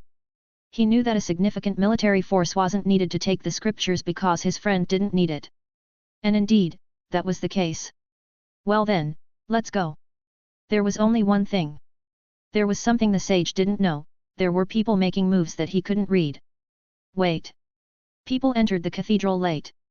Their number was slightly over 10, but their expressions were enough to make those who had just killed multiple enemies a moment ago tense. Thank goodness. I was worried we wouldn't make it in time. The Elven Archmage Thunder Sonia. My apologies. Even though I'm the prince, I couldn't obtain any concessions from the Church. The Prince of the Coming Heaven, Nazar. Leading the group were the 2 renowned heroes among the 4 races, and they were joined by formidable individuals from various nations. However, it's quite surprising. Yes, the fact that there is indeed a relic and that Poplatica and the others are targeting it. The Twin Knights, famous for their service as protectors of the Human King and their fame on numerous battlefields. The Raging Surge Knight, Belmont. The Surge Knight, Galmont. We thought it was another one of the prince's whims, but it seems we arrived just in time. And the knight who had killed many succubi with her massive war hammer, known as Bloodspray Lily. I told you so. Since the moment Lady Thunder Sonia sounded the alarm so desperately, we should have been more cautious. Humans are so foolish. No, in fact, I recall you were the one who said, Lady Thunder Sonia is starting to lose her mind again. Well, maybe I did say something like that. The 2 protectors of the Elf King, Thunder Sonia's direct disciple known as Nemesia, the little elven magician, Consolida, the master archer known as Browshot, and Bougainvillea, the bouquet of poison, who served Thunder Sonia as her protector. We already have enemies. So, our course of action is clear. The dwarf warrior closest to the war fiend, the elder of Dubanga, Barabara Dubanga. Woof. And the beastmen warriors, the elite guards of the Beast Queen, and the 3 sharpest fangs among them, the 3 members of the Shadow Dogs unit, Romulus, the Shadow Wolf, and 2 of his subordinates Shadow Dogs. Why are they here? The sage murmured softly as he watched them. They weren't supposed to be here. Few knew of the cathedral. Chancellor Crusader knew, but he wouldn't never reveal it. Not to foreign dignitaries, and certainly not to his own prince. Because he was that kind of man. The more secrets he kept, the more power he believed it gave him. He wouldn't reveal it to others unless he was truly cornered. And according to the sage's assessment, they weren't in a desperate situation yet. So, he wouldn't reveal it. But the prince might have known, right? No, he shouldn't. He might have known about the cathedral, but not its location. Nazar provided the answer. There was a man following you. He probably knew from the beginning. He was targeting a human woman, approaching her covertly. I see. Although it wasn't the answer the sage was looking for, it was a story that now made sense. In the sage's mind, the image of an orc, the one who had sought his teachings to win a wife, emerged. His eyes had been filled with determination and a clear vision of the future. Undoubtedly, that orc would use the sage's teachings to achieve his goal. But that might not be all. If those tied to the past obstructed those who sought to move forward and shape the future, then the teachings might also be valuable in that battle. However, the idea that they had discovered one of Poplatica's agents hidden in the city. It seemed that the sage's last student was more capable than he had thought. Don't worry. Your companions didn't reveal your location until the end. She was a strong individual. That's why it took me a little longer to locate you. But once I knew you were here, on the Zeriko Peninsula, the rest was obvious. There is a relic here, and you've come to obtain it. The only question is where and when. There have been some developments along the way, but I don't need to explain it all, right? I'd like to know that part, but well, I guess it doesn't matter. Both of us are quite busy. Although he couldn't obtain the information he was looking for, looking at the people in front of him, he could roughly imagine how they had arrived here. The elven search party had captured a spy, beastmen had used their keen sense of smell to locate the relic's whereabouts, the dwarf deciphered the mechanism of the statue and opened the way to the cathedral, that's one way to put it. And the permission to move freely in the human castle town had been granted by the human prince. He had the authority for that. Although it might have made sense for someone like the Chancellor to intervene, he probably didn't even care about the relic, and it was convenient for him that Nazar interacted with other races. When he thought about it, it was a sequence of events that could be understood, but he hadn't thought of it. Unlike the 7 Races Federation, the 4 Races Alliance was not very skilled at cooperating with other races. If there was a flaw in the sage, it might have been that he knew nothing about the incident where the Beastman's sacred tree had withered. Of course, he had known it as information, but he hadn't grasped the extent of the Beastman royal family's anger or understood it as a tangible fact. He had never imagined that the royal family would use their keen sense of smell to track down their hated enemies and provide their own guards to help them. The sage had never imagined it. However, the most unexpected development was the movement of the orc hero. His actions had set everything in motion. If he hadn't found Poplatica's ally, Nazar, and Thunder Sonia wouldn't have ended up here. If he hadn't been there, they could have easily stolen the scriptures during the secret meeting. But still, it's quite unexpected that the sage would betray us. The information about your complicity with them will lend a lot of credibility to the story of Gadiga's resurrection, don't you think? Well, I have to admit it seems absurd to me too. It's theoretically possible though, but we won't know for sure until we try it. Right, but don't expect me to allow it. Nazar's words brought tension to everyone present. 8 against 12. A small difference, but their opponents were not just riffraff like before, they were formidable warriors from various nations. Although there were men among them, Thunder Sonia wouldn't overlook that Carrot used her charm as before. There would probably be a battle, but if the individual forces were relatively equal, the side with fewer numbers would be at a significant disadvantage. All eyes turned to the sage. Poplatica, as a spokesperson, addressed him. Was this also within your expectations? No. This was unexpected. I had the Chancellor's movements perfectly predicted, but I never imagined that the Elven Archmage or the Orc hero would be so proactive. It seems that I was the one who measured everything with my own yardstick. The human sage said, sounding regretful. He had underestimated the Chancellor while overestimating himself. He laughed at his own foolishness. But, in the first place, he had never proclaimed himself a sage. The others just started calling him that. The ideal would be for everyone to surrender without resistance. It would be a shame to lose the greatest of the human sages. But maybe you taught Sir Bash your wisdom only for this occasion. I never knew that he intended to thwart the resurrection of Gadigas. He also shouldn't have thought that I was on this side. If he had somehow known, that would mean he's truly a genius beyond the reach of the orcs. But sometimes, Sir Bash can be elusive. Where could he be now? Him? Well, when we captured your comrade, I asked him if he would come to the castle with us, but for some reason, he said he had something to do. I managed to have him brought here before we arrived, but this time, maybe he'll allow us to shine. Or maybe, out of consideration for the master who imparted wisdom to him. Upon hearing the word consideration, Nazar burst into laughter. The Bash he had met the other day had become the embodiment of consideration. If the sage had taught him to consider things, it would be natural for laughter to overflow. But now there was no time to discuss the magnificent orc with the man standing before him. So, what's your answer? Well, let's see. At the very least, I should keep my promise. Pa Platica and the other 7 were already on high alert. However, upon hearing those words, they exchanged meaningful looks. A promise. Caspar handed the scriptures from his hand to Pa Platica beside him. Then he looked at his empty hand. When I was a child, I wanted to become a dragon. I wanted to soar through the vast sky, free from any restrictions, an embodiment of violence but never controlled by it, the ultimate existence. But when I married a dragoness, I talked to her and unraveled her secrets, I realized. I didn't want to become a dragon. I just admired them. Is that all? The incomprehensible monologue made Nazar ask with a perplexed expression. Now, I don't want to become anything. The appearance of the sage quickly changed. Scales sprouted from his skin, his nails lengthened and sharpened. His head split into 3, his limbs became thick and elongated, and his body expanded tremendously. I'll stop them here. You lot, run. Oh no, this is bad, everyone, get out of the cathedral. The moment Nazar shouted, the sage muttered the spell. Newt. A gigantic monster appeared in Stormcrest Castle. Friskup, I love that now Bash was like he was looking for the sage's teachings just so he could better identify the spy inside the city, haha. Also, come on Nazar, the nameless woman is there. You tell her something. The sage underwent a transformation, and his massive body crashed through the cathedral's roof, causing it to collapse.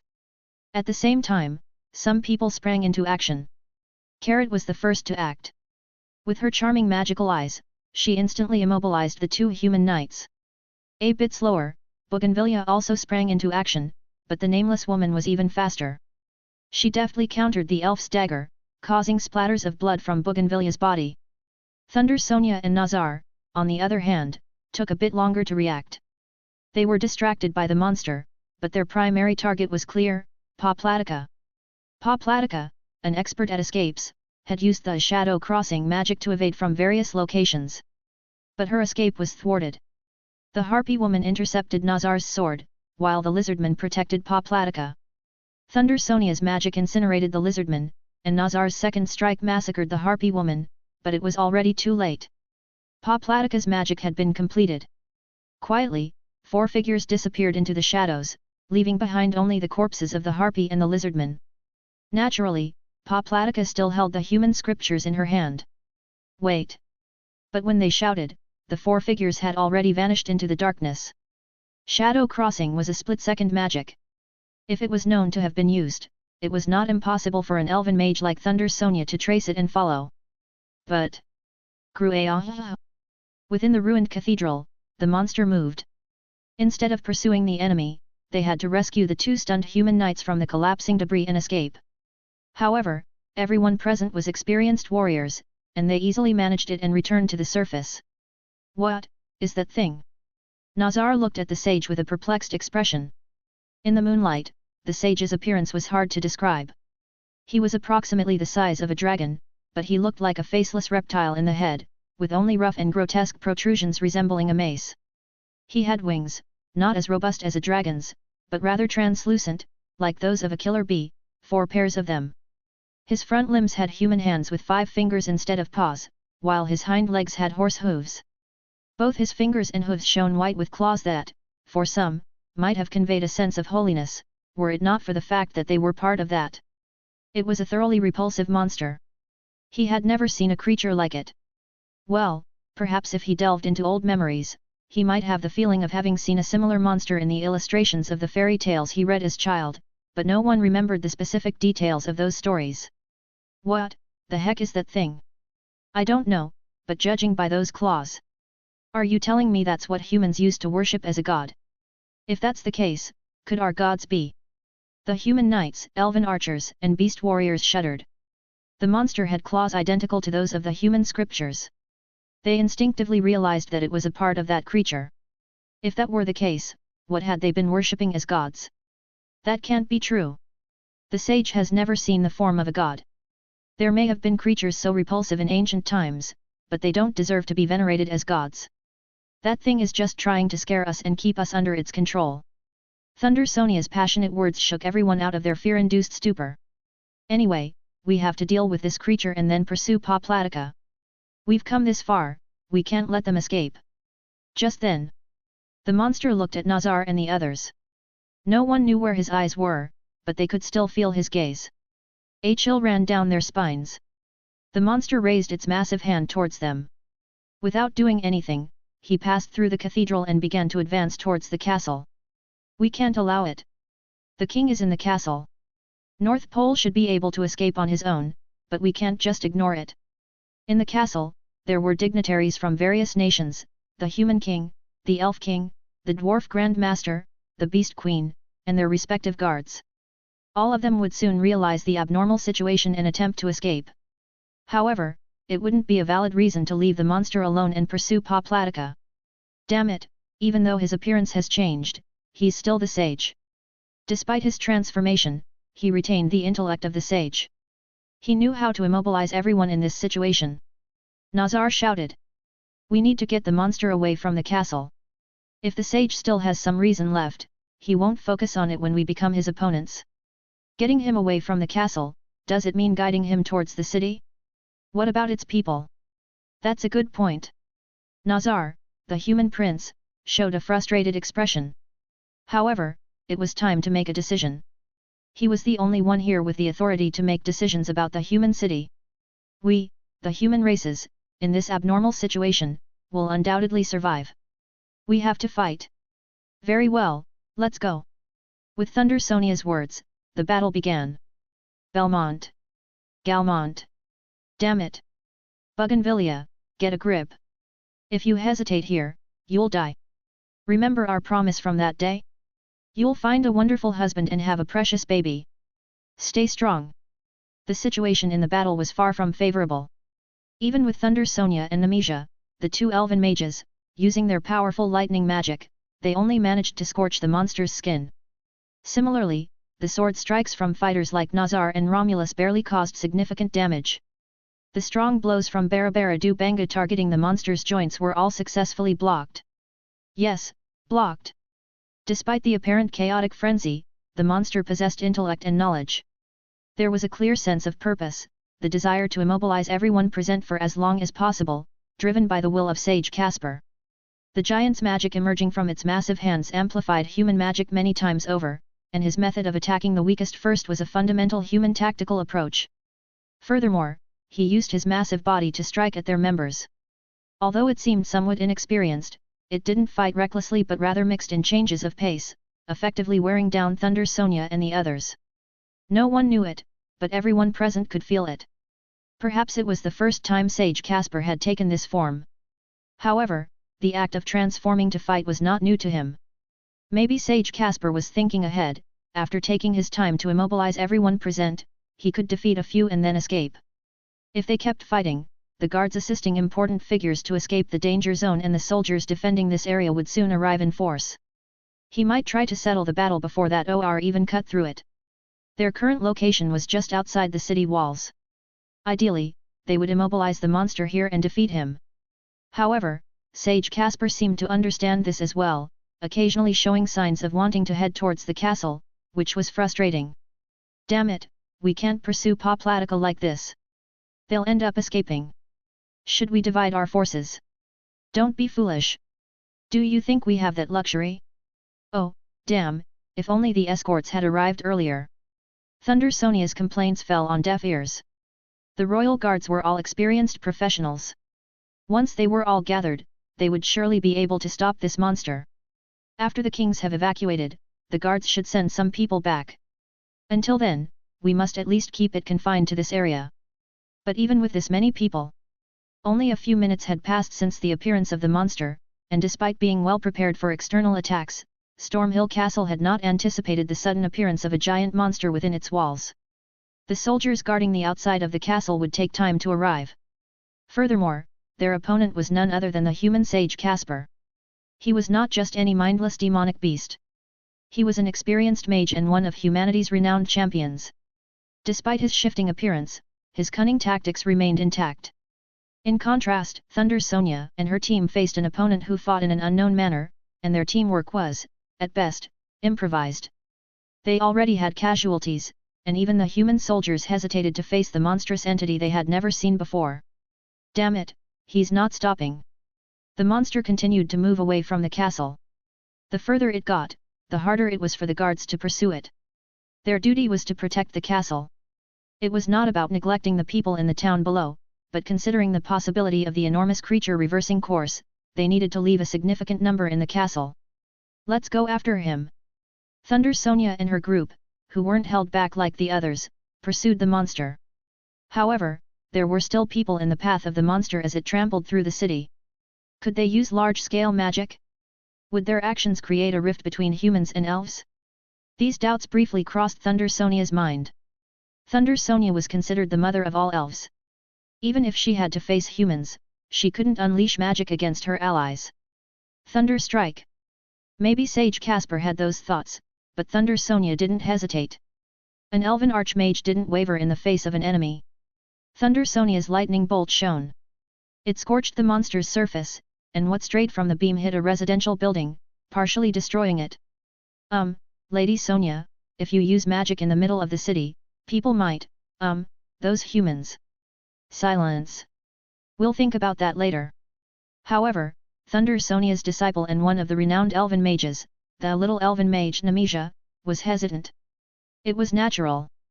If an elf unleashed large-scale attack magic in the middle of a human city, it would undoubtedly cause problems later. However, for a brief moment, the monster's movement slowed down. Attack. A group of humans rushed forward. It was a unit different from the ones guarding the castle. Defense unit. Captain Hugo. Yes. Your Highness Nazar, I'm here. What in the world is this monster? Explanations can wait. You guys do your best to surround it. You'll take command of the entire army, and I'll deal with him directly. Understood. Humans excelled in group tactics, but only when dealing with known opponents. Faced with an adversary of unknown abilities, knowledge, wisdom, and numbers, they were weak. Each unit attacked the monster with magic, bows, swords, and more, but they were scattered and easily pushed aside. The monster continued down the main street, trampling over people. His destination was likely outside the city. He seemed to want to escape and ignored the soldiers' attacks. If they couldn't win, they would let him go. If he sought refuge in the forest or the mountains, they could organize a hunting party later. This was how humans had always dealt with more powerful beings. Your Highness, the demonic beast is heading for the outskirts of the city. Should we let it go? No, we must finish him here. But Nazar also wanted to explain that it was once human and might have important information. However, in this emergency, he didn't have the luxury of going to each soldier and explaining the existence of Poplatica or the story of Sage Casper betraying them and siding with the enemy. Furthermore, he had no confidence in answering possible questions or arguing against potential objections. So, like a rash commander, he had no choice but to say this.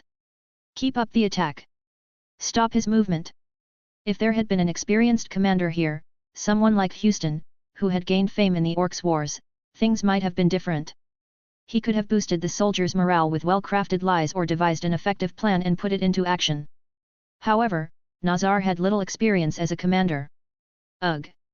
While this was happening, the monster had moved halfway down the main street and was approaching the gate that led to the outskirts.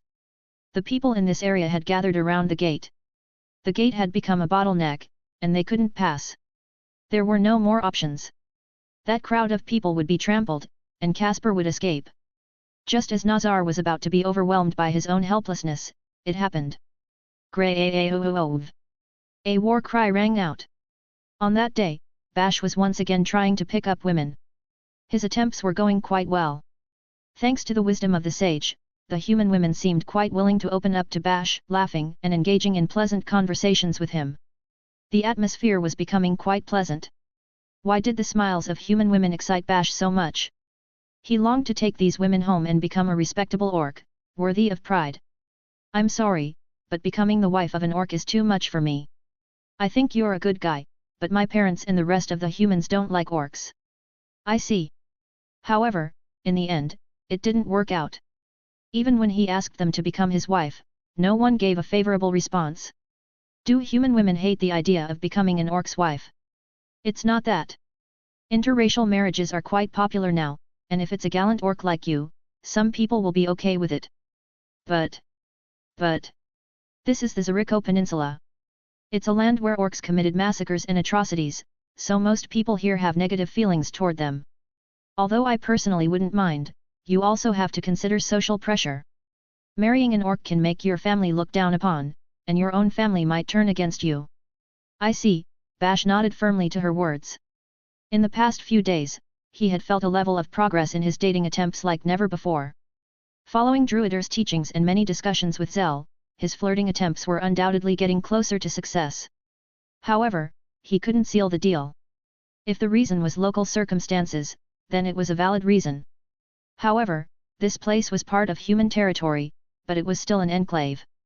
Getting from here to another human territory would still take a long time. That was the biggest obstacle. In retrospect, it might have been better to accept Nazar's invitation. Do you think so? But what would be the point of going to the castle? Perhaps Nazar was hinting that there are women in the castle who wouldn't mind orcs. Do you remember when he subtly guided us in the Beastman Nation?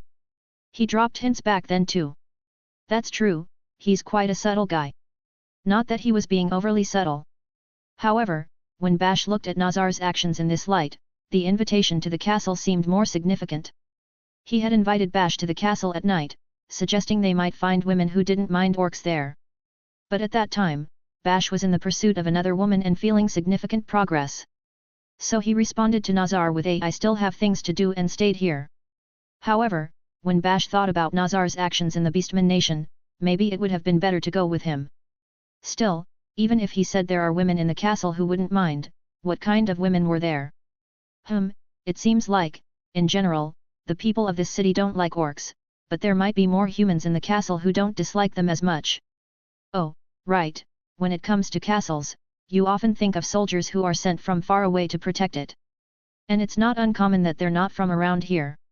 So, female soldiers. Female soldiers had a lower rank than female knights. A female soldier becoming the wife of an orc hero might be considered lower status. However, Bash didn't care about such things. Anyway, if they weren't from this place, the odds were high. After all, even human women had given him their seal of approval, saying, "It will be fine." Is it still possible to get there now? Well, no, the humans are going to sleep already. It could be difficult. I see, maybe it's a good idea to leave this place. The nearest human territory around here is...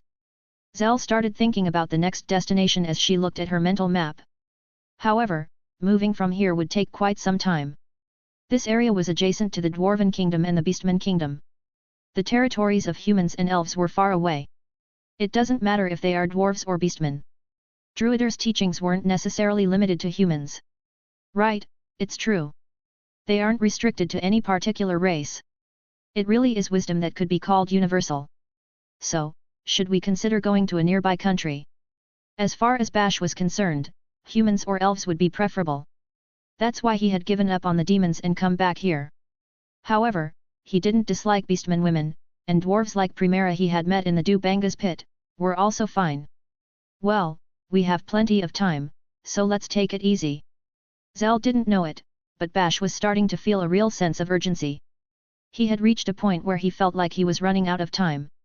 He had received Druider's wisdom at the last moment and had come this far. Therefore, he wanted to make a safe decision this time. At this point, even dwarves would be fine. That's right. I'll go to the castle tomorrow, and if that doesn't work, I'll go to one of the neighboring countries. From what it seems, a place where there hasn't been a conflict with orcs would be good. I wonder where that might be. The two of them spoke as they looked towards the castle. In the misty haze, a large moon shone behind the castle. Suddenly, the castle was covered by a huge shadow. No, it was something else. Something enormous had suddenly emerged from inside the fortress. With a slight delay, a thunderous roar echoed. As people emerged from the houses around, someone looked at Bash and seemed to ask if it had been his doing, but they quickly realized it wasn't. That was because the deafening noise was still coming from the direction of the castle, and that noise seemed to be gradually approaching. What's happening? When someone muttered those words, Grey-ah! A roar resounded, the roar of a creature unlike anything they had heard before. It exuded overwhelming power. It instilled a primitive fear. Even those who had been born in the midst of war and constantly faced death couldn't help but shudder before it.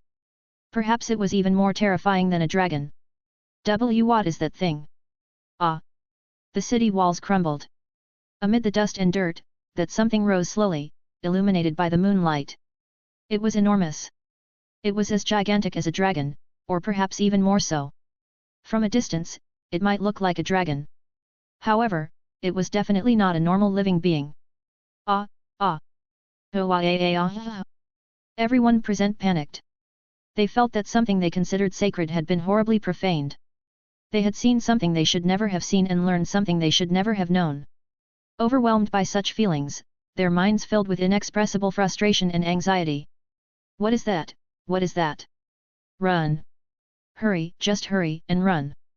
Wake up, it's not time to sleep, wake up! Oh no, oh no, Panic spread. People poured out of their houses one after another. In an instant, the streets were filled with people. They pushed and stumbled, and some were trampled. However, almost all humans had experience with this kind of retreat.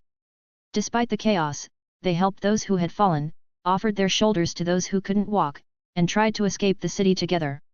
The monster seemed to be rampaging without a clear direction. No, upon closer inspection, it wasn't random, it was engaged in some kind of battle. Figures danced in the air, and lightning pierced the darkness. It was natural. Even if they didn't know where this mysterious creature had come from, if it attacked human lands, human soldiers and knights would not allow it to roam freely. But the monster was getting closer. People noticed something strange. Some who knew understood it. Today, in that castle, dignitaries from various countries were present. There were individuals who should not die. Therefore, the castle's soldiers were trying to keep the monster away from the fortress.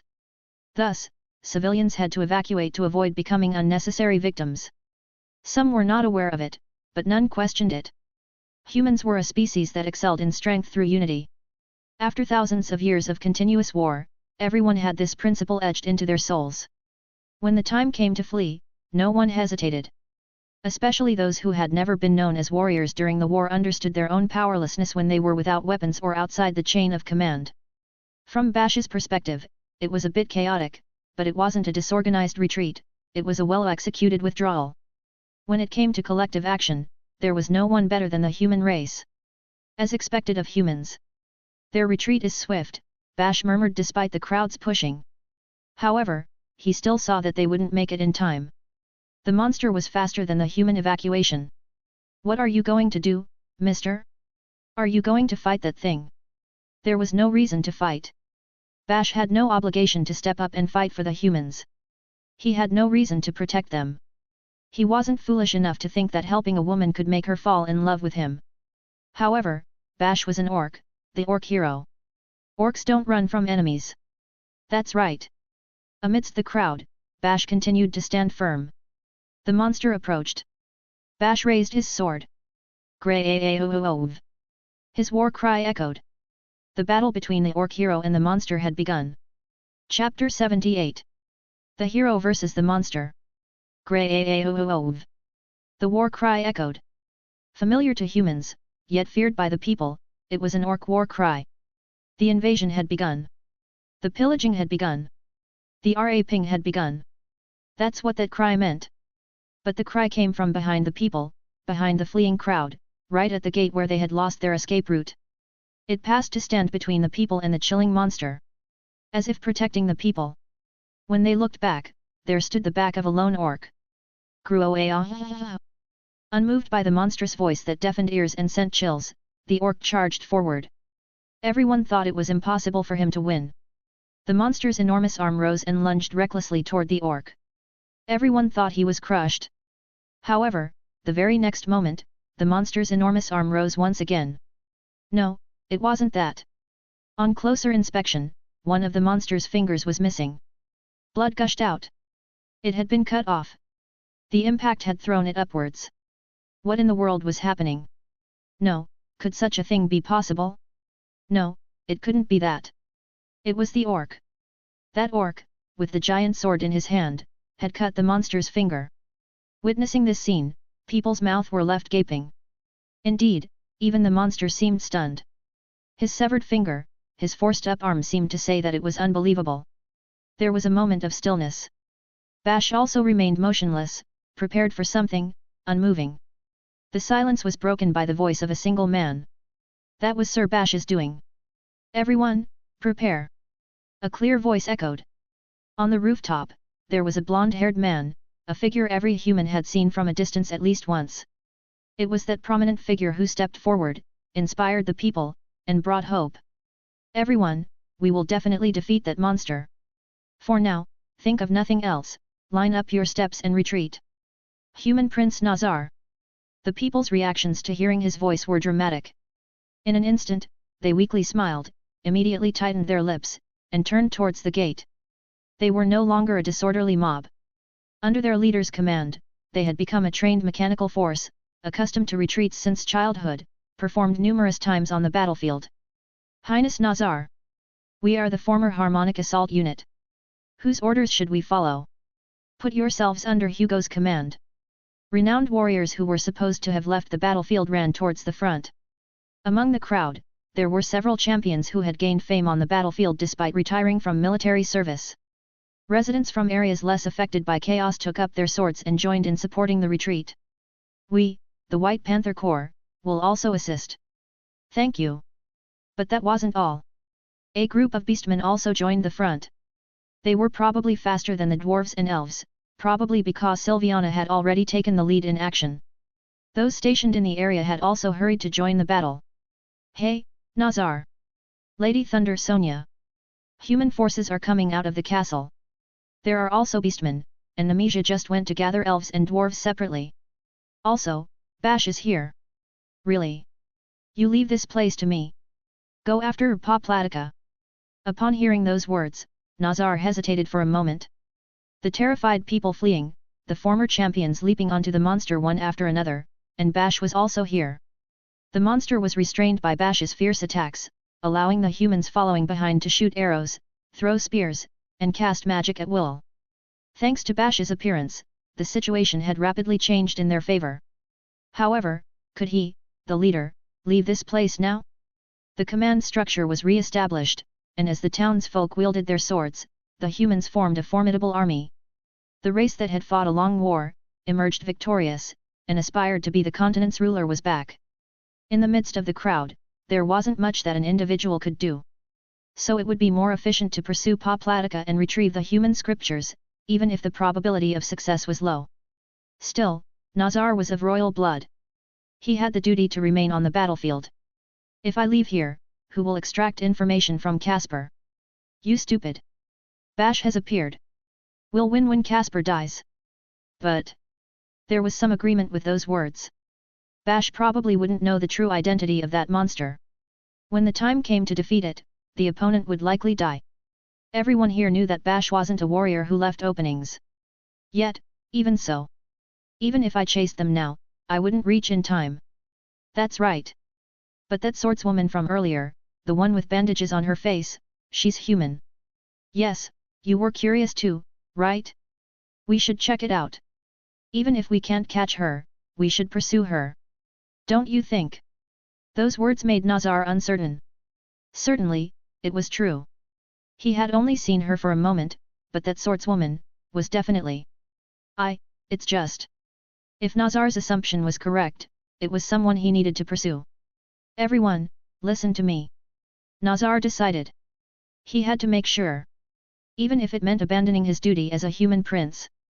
I will pursue those who unleashed this monster, so I entrust this place to you. With these words, Nazar left the battlefield under Thunder Sonia's leadership. Bash was focused on the monstrous creature that had appeared before him. It was a creature unlike anything he had seen before, and it was incredibly massive. To be honest, he had no idea how to effectively fight it. Surprisingly, facing an opponent for the first time, Bash became a bit more cautious. He didn't fight cowardly but took half a step back, adopting a slightly more defensive stance. Most people might wonder, what's he doing, if they saw him, but those who had witnessed Bash's battles up close or had fought against him and survived would understand. Bash was known for his ruthlessly effective attacks against other races. He predicted weapon movements, armor usage, tactics, and his opponent's movements based on their race, then launched relentless attacks without hesitation. Within this assault, he discerned the habits and trends of his opponent and used that knowledge to deliver a decisive blow.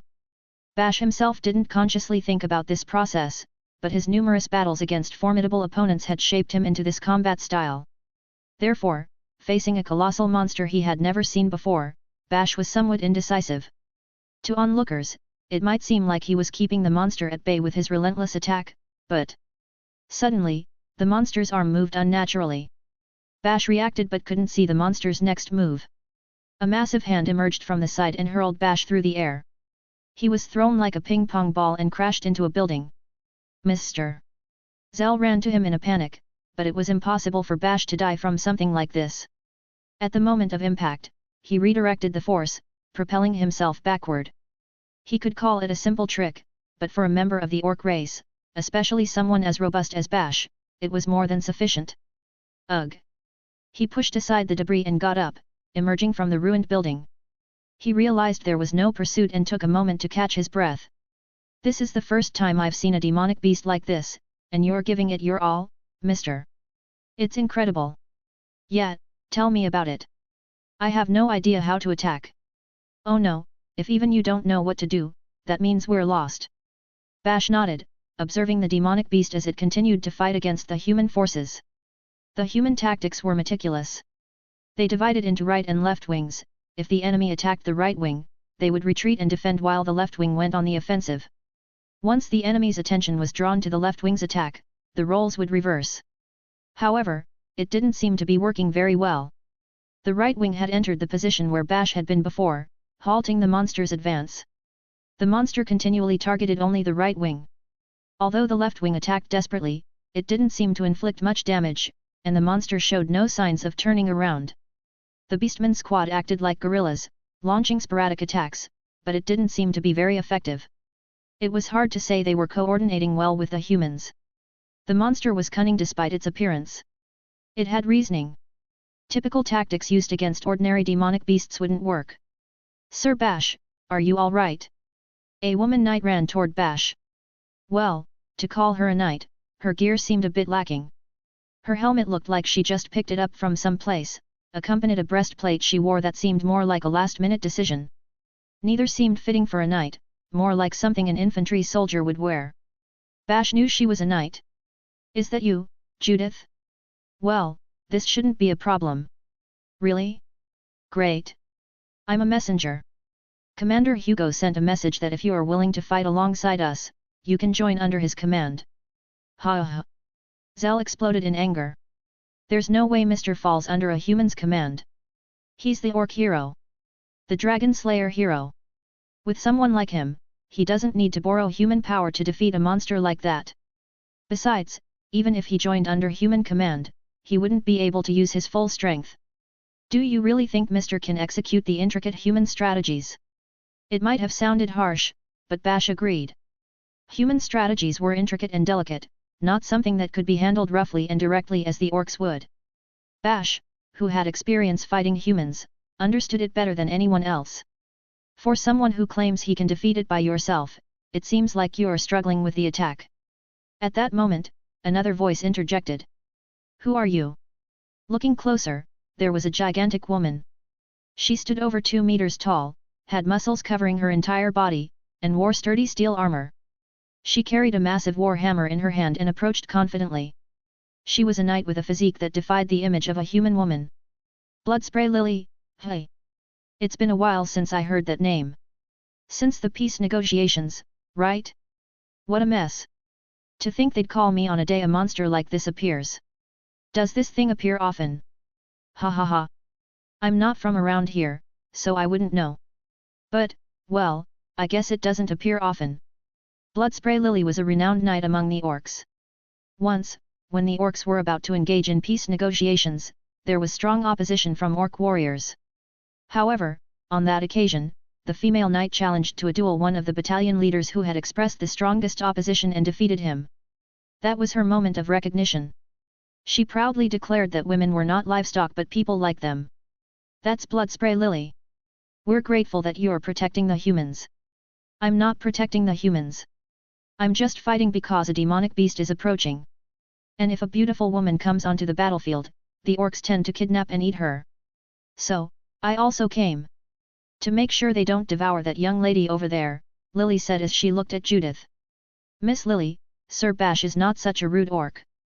Haha, he's an orc among orcs, of course he's eager to ravish you. Nonsense, Sir Bash isn't such a low orc, right? If you told him you allow it, then he would do it right now. Hey! But by the order of the Orc King, non-consensual mating with another race is prohibited.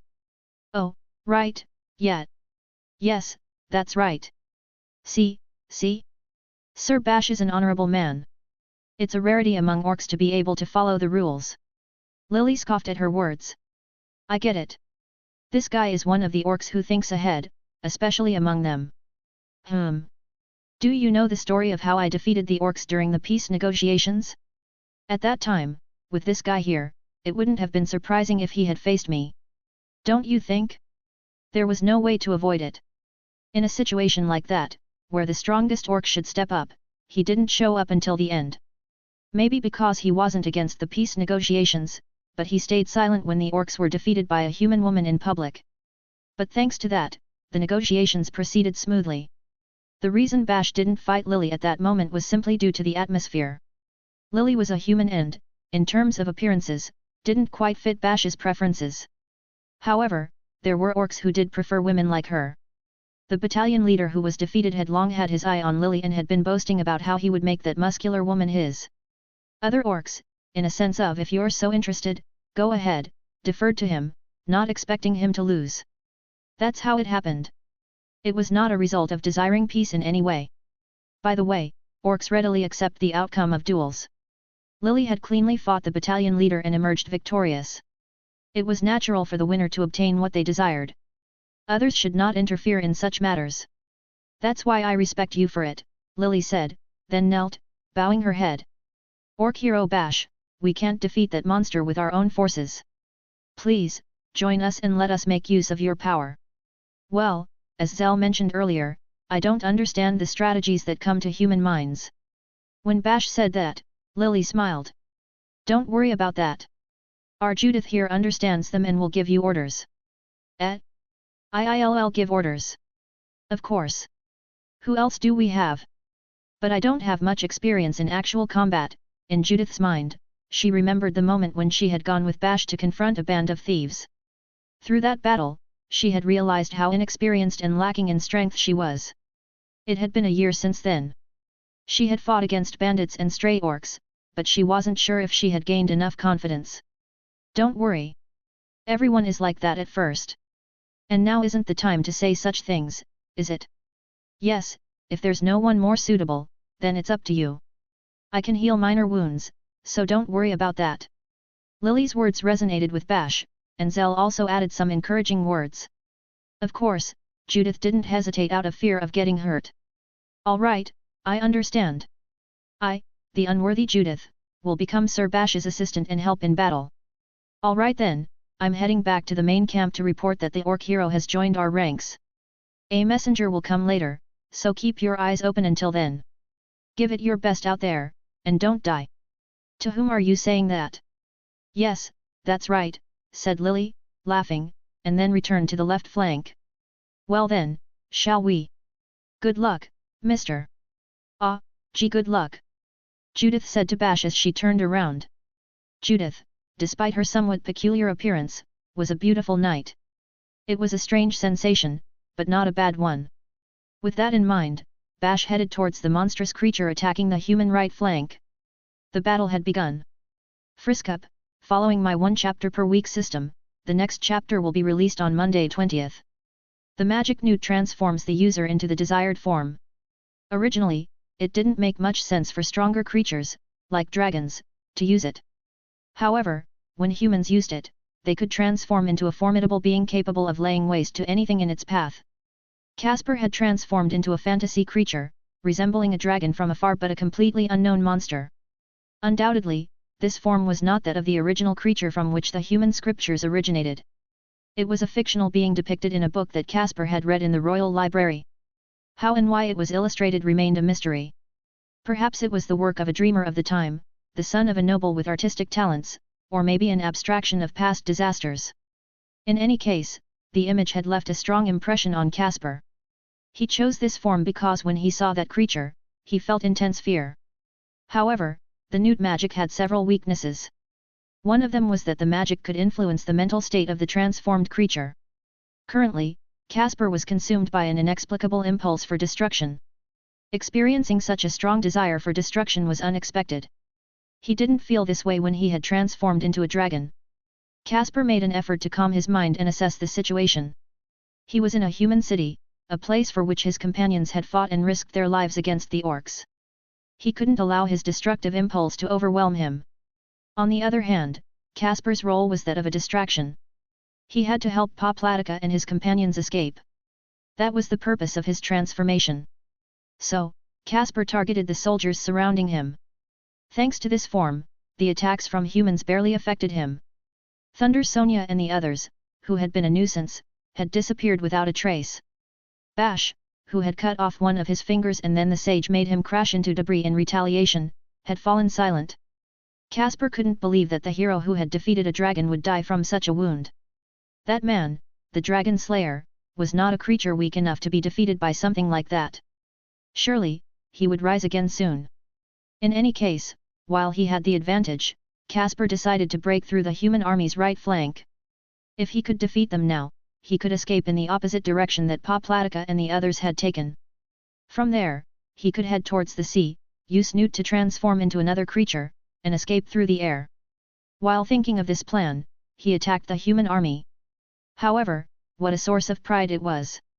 Although this army was improvised and probably ill-prepared, with incomplete equipment, they maintained an uninterrupted formation and impenetrable defense.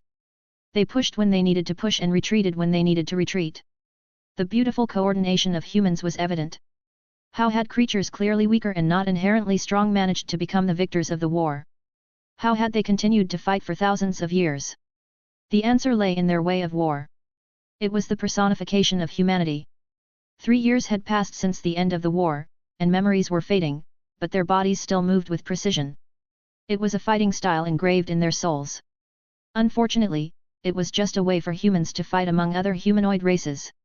It might work against formidable magical beasts to a certain extent, but it was not a suitable combat method for creatures with a certain level of strength. It was not a way to defeat a dragon. Casper unleashed his magic, Onager Comet. This advanced earth magic caused numerous fiery rocks to rain down, sweeping over a wide area. The torrent of magical power emanating from his enormous body covered a much larger area than Casper used to produce, sweeping away the soldiers.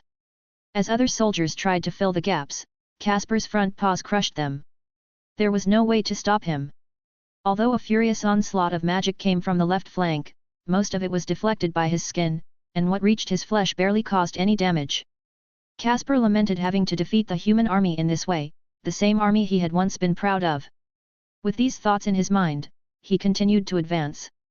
Gruoaaaau. Suddenly,